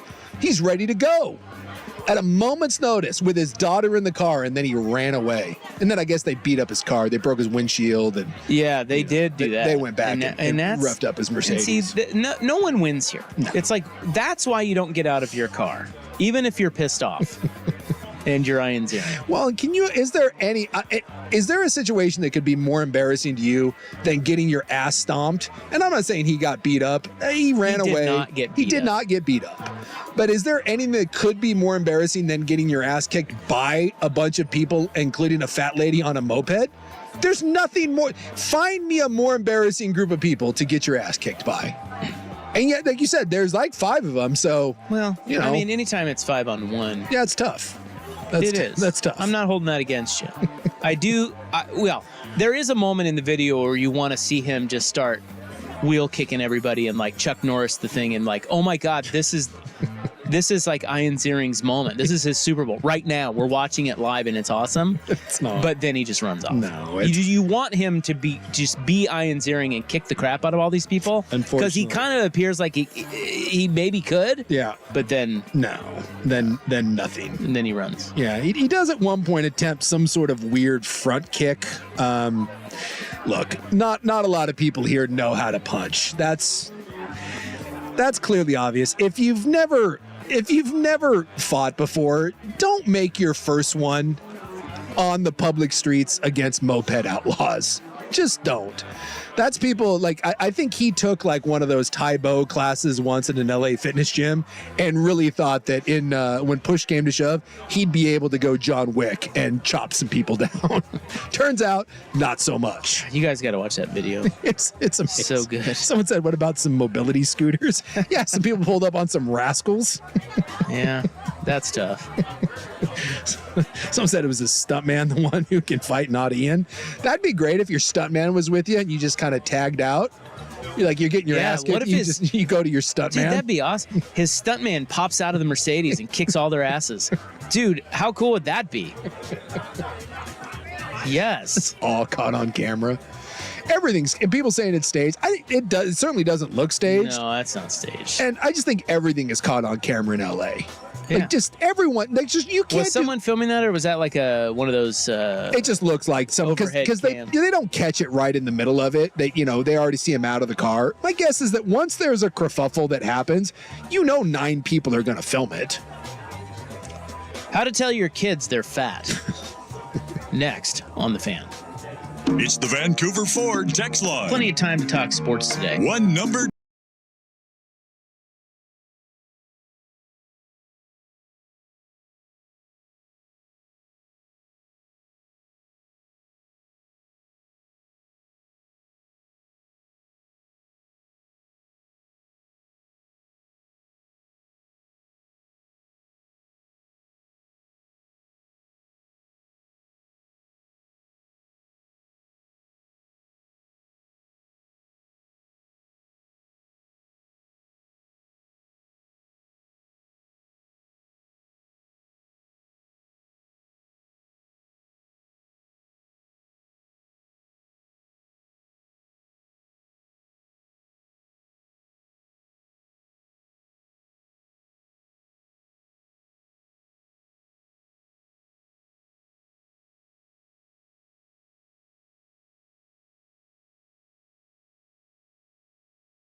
It would be more embarrassing to get your ass kicked by Jehovah's Witnesses, Hare Krishnas, the Mormons. Yeah, I mean, the Mormons can't fight. Like, they're not. Yeah, what if you got beat up by a bunch of Mormon missionaries? Like lady missionaries. Lady missionaries. I don't know, some BYU football players go on missions. They're kind of big dudes. Yeah, but it doesn't feel good getting your ass kicked by that little name tag raining blows down upon you. Use the name tag as a weapon? Is that what you're saying? Their little khaki pants and their little white shirts and their little bicycle helmets. Someone picks up the bike and starts swinging it at you. That bike helmet turns into a weapon. Yeah, like people throw their batting helmets during a baseball fight. Just chuck the helmet for you. Girl Scouts. You mess with a Girl Scout troop, pulling that wagon around the streets. How many Girl Scouts would it take to beat up Ian Ziering? Well, this is like that old adage, like how many 10-year-olds could you take before they overwhelmed you like a flood of zombies? Like, could you fight off 100 10-year-olds? 100? No. 100? How many? I'm just that is one of those questions I've seen asked many times. Okay. How many 10-year-olds? If you just lined them up and came at you, how many 10-year-olds before? And there would be a number where I don't care who you are. Yeah. Eventually, you would get overwhelmed. Of course. Yeah. I am an expert on this because my niece is 10, and I just spent a month with her. So she's probably wrestling with you at times, and you're picking her up, tossing her around. And she's not that small. I mean, obviously, Yeah. We went to her school concert thing, where they sing songs and stuff, Yeah. like for Christmas. Sure. A little choir. And there are some kids that are really big. Of course, they all weren't 10, but it was that age, that grade. Yeah. Some of those kids are really big. Yeah. I mean, like 10-year-old is not that small. It's not as. No. And So you're saying 10-year-old? 10-year-olds. Boys or girls? That's a combination of both. Because Ian here was fighting off like 3 dudes and 1 fat lady. How many 10-year-olds? I would say, well, and everybody's different. Everyone's different. So am I answering this question for me? Yeah, for you. It's just a random collection of 10-year-olds. You don't know what it's going to be. Now, how does it end? Do I kick their ass? Either you have to tap out, or like obviously like you they fight. have to take me to the ground, or what? Like kick my kick your ass to the point where you have to be like no more. You have to tap out, or they kill you. I mean, whoa. Yeah, you can tap out and be like, I can't do this anymore. They are beating you senseless. 1, 2, yeah. 3. I'm just imagining. Yeah. 4. Yeah, okay. I'm still going at 4. 5. Oh, I would assume you're still going, right? Well, dude, I'm telling you, that they're not that small. No, they're not. I'm telling you, 6 10-year-olds at my gym that I go to, they have a program called the Little Ninjas. They're like the little kids that do jujitsu, and I'm telling you, it starts at like 5 years old. Some of those little kids are vicious. Like some of those kids that are like 6, 7 years old, they're like little flying monkey nightmares. You're losing me on this. I'm not scared of any one of them. Yeah, but a group in numbers, I'm gonna say 8. Yeah, and it's just too many at that point. It's just too many. Yeah, they overwhelm me. 8's too many. Maybe 9, but I think 8. I wish. I mean, you said 100. I'm like, dude, you're dead. Exactly. I wish we could do something like this. I really do. Well, isn't there like a Japanese game show that did this? Really? I think. I'd sign up for this. Of course, a different form. Well, not sign up. One I'm gets saying hurt. I would like to watch this. I thought there was. I think it would be amazing to take like a trained fighter and throw 110-year-olds at him. Like find me like John Jones, the baddest man on the planet, and see if he could take out 210-year-olds. Yeah, we're gonna lose some people, but we signed some waivers. And is this like 200 Karate Kids? Like it's just a collection of 10-year-olds. I know what it was. There was a Japanese TV show. I had to Google this. 3 professional athletes played 100 kids. Oh, in like a soccer game. Yeah, a real soccer game. So there's like the kids have like 10 goalies, and a bunch of other little kids run around in red jerseys. There's only 3 adults. Yeah, and what was the score? Well, now I have to watch. I'm assuming the adults trounced him. By the way, this guy says my 10-year-old was 5'2", $120. Yeah, see what I mean? Yeah. Okay, 5. Not 8. Yeah, there's some Although some of them would be weenies. Yeah, like, some of them. Not all of them are going to be 5'2", $120. It would be. The hard part would be when the two strongest ones figured out that they're better together. Yeah, and they just grab a leg. Yeah, and they both come at you with something. They team up. It's like, You get one of those little bastards that jumps on your back, and another one grabs your leg. And once you go to the ground, now you're in trouble. That's when the swarm happens. And like every 30 seconds, we just add another 10-year-old. Be amazing. I would watch that show all day. 100 kids is a lot. That's a lot of kids. But watching this video, the kids cannot keep up with the speed of the adult. Yeah. It's just like, these guys are. So let's go with 200 kids. I'd say let's just keep adding more children. I'm assuming the adults dominate them. So like what, instead of pros versus Joes, you got like pros versus Jimmies, or like just versus hordes. I want the horde. Like, you just call the show the horde. And we do different activities, and you just have to fight off hordes of children. Be amazing. Absolutely amazing. And by the way, parents would sign their kids up for it. Parents are the worst. Parents sign their kids up to hang out with Michael Jackson, for God's sakes. Telling them that your kid's going to be on TV and will give you a little scratch. Yeah, people are signing those waivers and sending their kids in. Also, can we talk? We don't need to talk about this. Let's do it anyway. Let me just make a statement. We're going to talk about it. The Japanese have some freaking wild. It's amazing. Programming, and it really is amazing. I love it. Why are we not? Like, what do they have that we don't? Balls. Because courage. Some of that stuff is great. It's incredible. When I was over in Japan, any given time you turn on the TV, something strange is happening. You're like, I don't know what this is, but I can't take my eyes off. There was the one, I don't know if it's Japanese, but there was I think it was, where they put the 20 comedians in a room and they locked them in there, and the last one to not laugh was brilliant. The winner. Absolutely gold. Yes. Where they all just sit and try to make each other laugh. Yeah. See, and if you laugh, you're out. And by the way, we always adopt their shows, and then we bring over a censored wuss version of it to the United States. We need to be more creative. Exactly. Dude, when you watch on that, Schulte. When you watch my best. Japanese television, like when we watch the news, right? You got Joe Donlin, you got Chet Ubetcha, right? They're sitting down very professional in front of a desk, and maybe there's a news crawler at the bottom, and it's like, I'm the newsman, and I'm here to read your nightly news. Turn on Japanese sometime. It's like the super terrific happy hour news. There's like 19 different things on the screen. Like, there's sound effects. They have animated things happening there. You don't know what's going on. It's like a game show, but they're reading their news. They just do it different than us. And quite frankly, it's better. Way better. It's amazing. They do a lot of things. They're better than we do. They get a lot of good food and vending machines. Baseball, there's awesome. Yeah. They live longer, don't they? They do. Yeah. The vending machines are crazy. You can buy used panties out of a vending machine outside of like their version of Walmart.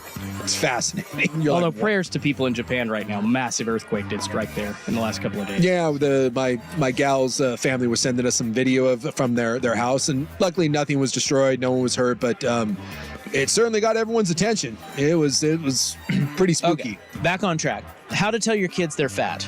Oh yeah. Next, here's Schulte.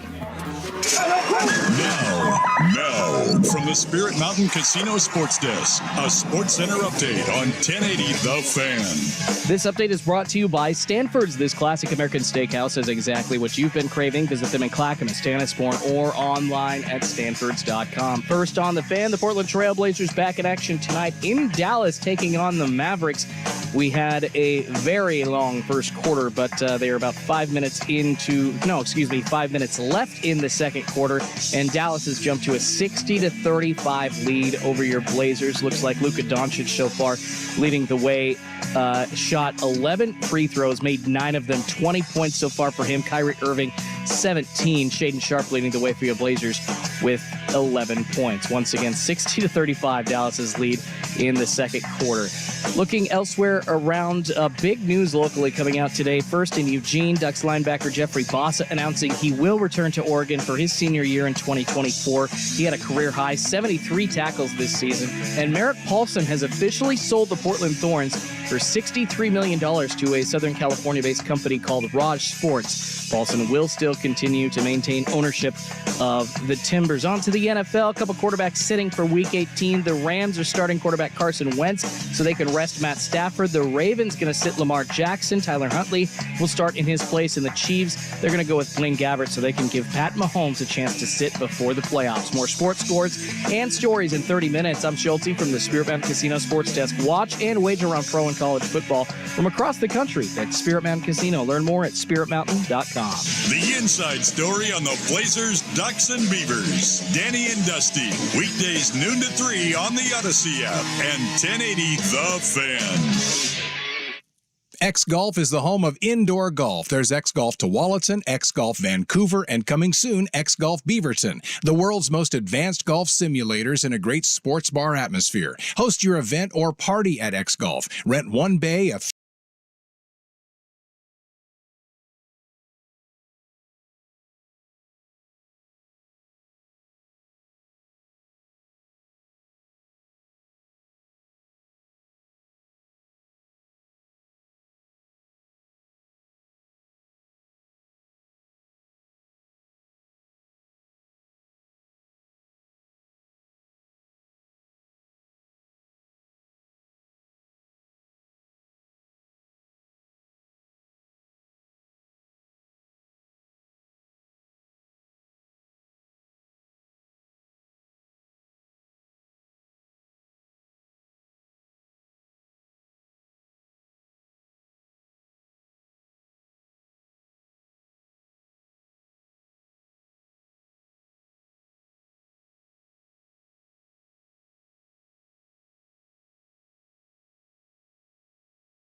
Not a story that has gone viral about some mean parents. People are not happy with these parents here. What they do now? Well, this is now keep in mind these parents have a YouTube video channel that people subscribe to. So, I think I may have seen a couple this. of those. Huh? I think I know what you're talking about. Yeah, they're kind of like this is what they do. You know, they Yep. I don't know. They want headlines, right? Yep. The parent channel. They posted a video, and their daughter is maybe 7 or 8 years old. Doesn't really say here, but she is definitely overweight. Okay. Oh, okay. Then no, this is not what I was thinking. What were you thinking? There was one where there was a Mormon family that ran a channel like this, and they got in trouble because they were really being abusive to their kids. And they put it on YouTube for everyone to see? Yeah, they were very harsh, and then details were coming out about the lengths at which they were going, and it was a big starving their kids. Yeah, a lot of stuff. It was a big kerfuffle. I tell you, that one's one that's so weird to me that you hear those stories. It's not always Mormon, but just there are people who do I'm not saying, by the way, that it's all the Mormons. I'm just saying this family, happened to be a Mormon family. Separating it from the Mormon thing, those are always really bizarre to me. Like, what is that when the parents that they abuse their kids and yet under the guise of it's discipline, it's tough love, right? That when you disobey me, you don't get to eat for 4 days. And it's a weird one to me. Anyway, she's a little quite overweight. A little, what did Schulte call it? Chubby, not fat. She is not slim thick. She's just fat. She's just fat. Okay. And the family posted a video of her opening her Christmas gifts, and one of them is Slim Tea. Oh, jeez. Yeah. And they posted this. Yes. And she has a sister and a brother who are both in the video who look the second she opens Slim Tea, she's young, she's too young, she doesn't really understand what it is. She's looking at it like, oh, this is cool. All right, thanks, hey. And then the two older kids look right at the dad who's holding the camera, and they're like, what are you doing?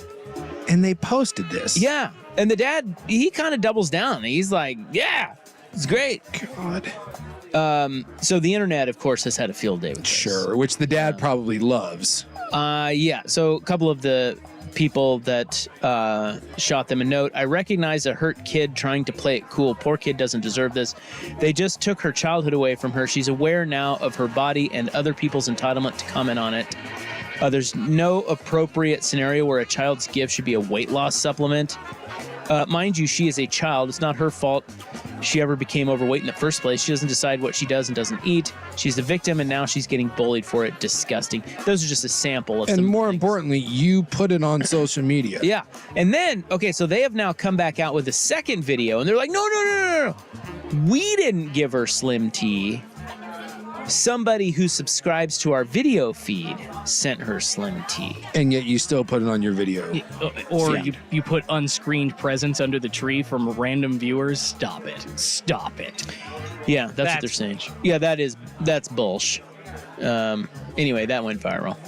Yuck. They've ruined that. I mean, good thing she's a little too young to understand that. They have. If she were a little older, hopefully they haven't ruined her life forever, because she'll be. She does remember this, she will never forget it. Unfortunately, it's not about her remembering it. It's on the internet. Like it's. Yep. I mean, it's out there. The headline is going to be archived. That poor girl will be the Slim Tea girl, no matter where she goes. It stuns me. I just was mentioning that parents will sign their kids up to go hang out with Michael Jackson. It is amazing to me the number of parents that are willing to absolutely destroy their children for the sake of internet clout and a little bit of money. But I don't think they think it's destroying her. They don't. They have a blind spot on this, right? But that's my point, is that they're willing to do anything for clicks. They're willing to do anything for likes. The amount of stuff that people are willing to do, not for money, but literally just for attention, it is. I think it's our biggest addiction. Like, we're addicted to food, we're addicted to drugs, we're addicted to everything. Our biggest addiction in the United States is attention. Clout. It is our number one addictive thing. It is stunning to me what people will do so that people will pay attention to them. Next question. What is Slim Tea? I'm assuming it's some sort of tea that's either an appetite suppressant or that's got. So you don't? Have you ever? I don't know any what that. Familiarity with Slim Tea? Couldn't tell you, but I'm guessing it's just like any other weight loss thing, where it's probably got some green tea extract or some chemicals that are supposedly help speed up fat loss and just control your appetite. I'm sure it's something along those lines. I used to take green tea supplements for weight loss, so I would assume that it's just the same thing, only in tea form. There's Ultra Slim tea. Of course you want the Ultra Slim Tea. You can't just have Slim Tea. Yeah. China Slim Tea on Amazon here. Boy, very common. I see it right there. There's a million weight loss products out there. Slim Tea. Yeah. All you have to do to make some money is brand something it's going to help you lose weight, and away you go. Yeah, slimming fat tea, flat tummy detox tea. This is crazy. There you go. That just breaks my heart, though. Because that poor kid, like you said, that poor kid is not responsible for what she eats. That's the parents. And the fact that even whether they gave her the tea or not, the fact that you felt that appropriate to put online, go to hell and F you. Well, we have the Jeffrey Epstein documents unsealed.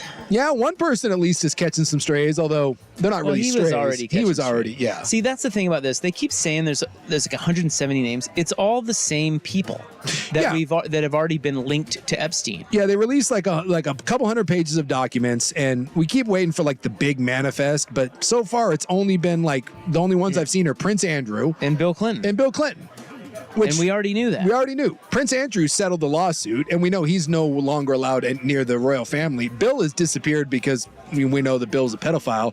The only one that I saw that was new is one of the girls who was trafficked by Epstein claims in her deposition that she was told by Epstein that Bill Clinton likes them young, which, ew. I'm seeing a lot of memes on Twitter about Stephen Hawking being on the list. So yeah, he was linked though before too, as Exactly. well. And he's gone now. There's plenty of people that have been linked or that have flown on an airplane.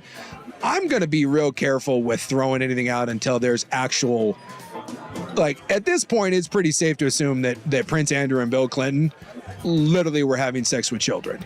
Like, there's a lot out there. But some of the other stuff and some of these names that are being, thrown about, again, like the Jimmy Kimmel thing, be real careful throwing that out there.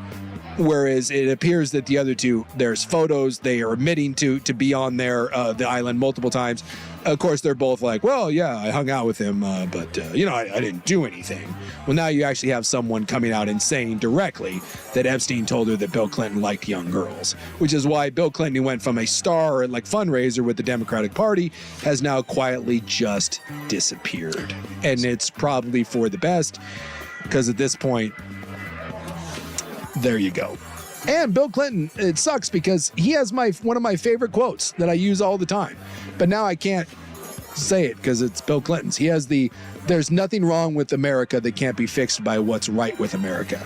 But it's hard What a great line. It's a great line. And I've always said, because I know some people like Bill, some people don't.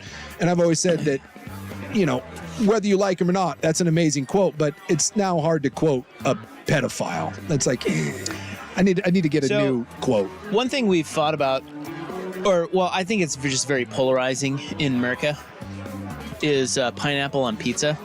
Yeah, for whatever reason, that has been that's the line of DMR, like ketchup on a hot dog, pineapple on a pizza. Yeah, and I am squarely, as we have talked about before here, in the camp of no pineapple on pizza. I think it's a bridge too far. I think it's awful. Love it. I don't understand it, and I'll die on that hill. Like I feel strongly about it. Well, now in Italy,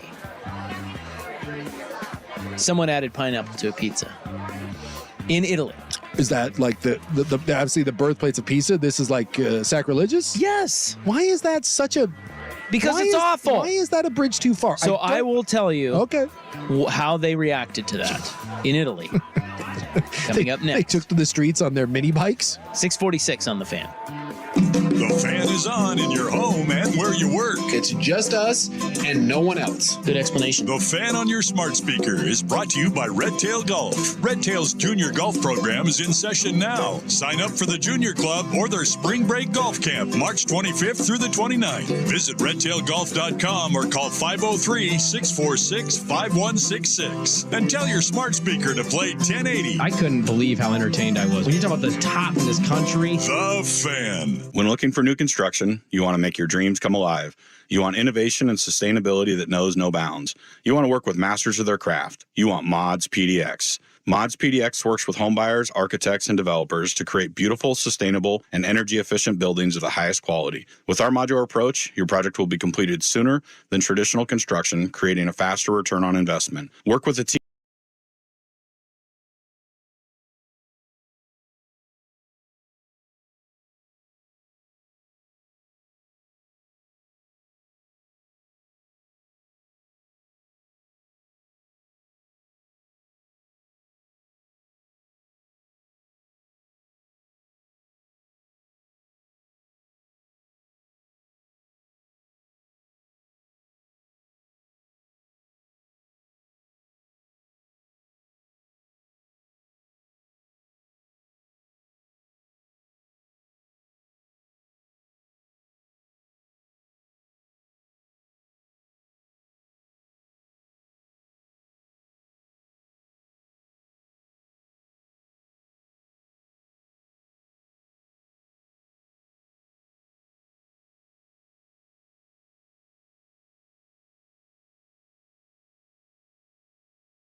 Naples pizza maestro by the name of Gino Sorbio has added pineapple to one of his pizzas.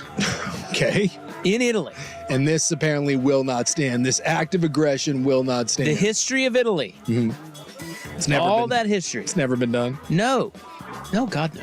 They have thumbed their nose at pineapple on pizza, like us fat Americans have done. It is a very sacrilege thing. Very sacrilegious over there, because they're very, well, it's traditional. It is. It's a very American thing to put pineapple on pizza. Well, this guy. I think we've done a lot with pizza that the Italians aren't fans of. Exactly. Pineapple being maybe one of the worst offenses. Yeah. At least in my mind. I just don't like pineapple. I think pineapple's gross. And I also think it completely ruins pizza. But that's just, my taste. He has done it. He put it on one of his pizzas and he caramelizes so he cooks the pineapple twice to kind of caramelize it. Sure. And he layers it on there with 3 types of cheese, and dude, it looks delicious. At the same time, I know it's not because it's pineapple. It's elevated pineapple. Yeah, exactly. Well, he says so far, he said the people that come in and order it, they like it. But he said what he's trying to fight is the stigma of people won't even try it. They just go, oh, that's got to be terrible. He's like, no, it doesn't. Try it. And so he said, I've noticed in the last few years that lots of people were condemning ingredients or ways of preparing food purely because in the past, most people didn't know them. So I wanted to put these disputed ingredients that are treated like poison onto a pizza, making them tasty. He said, sadly, people follow the crowd and condition themselves according to other people's views or what they hear. Which is, that's true. That's fair. It just feels like it's such a weird, like of all the things you can put on a pizza, we do taco pizza. You can put, anchovies, any kind of meat, like any kind of veggie. And it's such a weird thing to draw the line at pineapple, like sweet and savory. Like I wouldn't want pineapple, just a pineapple pizza, but pineapple and pepperoni, sweet and savory, it's amazing. I think to me, it's not amazing. It completely ruins it. And why does it ruin it? It's juicy. It's juicy and sweet. And that just doesn't, I don't like pineapple, period. I will not eat pineapple. I think it's gross. Understand. So therefore, that's probably it for me, just right there. But even with it on pizza, because pizza's a bit like, I don't know, it's just always good to me because it's pizza. Yeah. Doesn't matter what's on it. I don't like mushrooms, but I'll eat it with mushrooms on a pizza. Or olives. Pineapple, I will throw it at your face. Yeah, it's juicy and it overwhelms it. It ruins it. And that's what it is. But you're a little skewed because you don't like pineapple. Well, that's what I just said. I know it'd be a little. I would like to hear from someone that likes pineapple, loves pineapple, but doesn't want it on a pizza. What if you're neutral to pineapple? Yeah, I suppose, but again, I think it would be more along the lines of someone like I'm neutral to lots of things, but the idea that if I really I'm trying to think of something that I like. I'm just trying to think of something that I like that if I put on a pizza, I'd be like, I like the music I like. I'm like, that would be terrible. I think I've got kind of like whatever Chinese it is. Love Chinese food. Love Chinese food. Chow mein all day. Love chow mein. But if you put chow mein noodles on a pizza, I'd be like, that's terrible. It's like disgusting. Kung Pao chicken on a pizza would be awful. I would never eat that. But pineapple just seems like such a weird, like I love pineapple and it works. It's the same reason that lots of people like sweet and savory things on a pizza. The idea like whether it's sweet tomatoes or the like a jalapeno or something, like the different flavors, the different flavor profiles of a pizza, I would think that it goes very well with certain kinds of pizza. This says Italy is split in half about it. Here's my limited take on it. I think that if it's tinier, so like tiny little bits or very thin slices of pineapple work when you chunk anything out. Like I hate onions, but if you do little onions on a pizza, yeah, I can do that. I love onions. Do you like onions? Yeah, as long as they're not overwhelming. Onions, I think that's what he's saying. Yeah. Don't give me raw red onions, you idiots out there. Well, and I don't want I don't want a big hunk. Thank you. Like if you're giving me onions on a pizza, I want thinly sliced and in proportion. Same thing in a Philly cheesesteak. Love onions in my Philly cheesesteak, but sometimes you get them and it's like as like it couldn't be loaded with more onions. And it can't have that. Onions are a nice little topping. It doesn't need to be equal to whatever else is in the sandwich or on top of the burger. He says Italy is split in half about it, and not just Italy. He says there's loads of arguments that have opened up about it. I think people in general are just not curious. They are mistrustful of anything different. Boy, I tell you, the pizza looks delicious, but that's probably because of the dough and the cheese and the way he does it. I would love to try it. I just find that to be one of the weirder, arbitrary things. The two ones that I don't understand, pineapple on pizza and ketchup on hot dogs. Like, you put ketchup on a hot dog and some people lose their S. Here's a guy who, actually, somebody challenged him to do a ketchup pizza, and he did. And he said it was good. I'm guessing if you get a real master of the pie, I'm guessing and that's exactly what he said. Yeah, he said all you have to do is change one thing. Yeah. The rest of the stuff is so fresh and so good. Yeah. I can make it work. He goes, I'll bet you that guy can make just about anything. And he said it's a bit. There was a reviewer, Barbara, a food journalist, who went in and said it was great. She said it was fresh. She says I'm in favor of it, and she's Italian. Like she's like, this is not. She said, she goes, I liked it. It's a bit like sushi. At the start, you might not love it, but then it becomes a fixation. That's a pretty good analogy. Yeah, comparing it to a lot of times you eat sushi at the beginning. Because think about what sushi is. You're like, gross. Yeah, why? Yeah. Sushi's delicious. It's an acquired taste. Well, I can't do the pineapple, but that's a big moment in Italy. Big moment for Italy. Congratulations, Italy, for moving into the the present times. Quit living in the past. We've got, I see Harris out there, Patrick Harris. You remember him? We're hot cornering. Yeah, hot corner is next. And right after it, like right now. So stay tuned. No delays. We're back tomorrow, 3 to 7 on the Fan. Good night. Friendships of Spain. Friendships of Spain.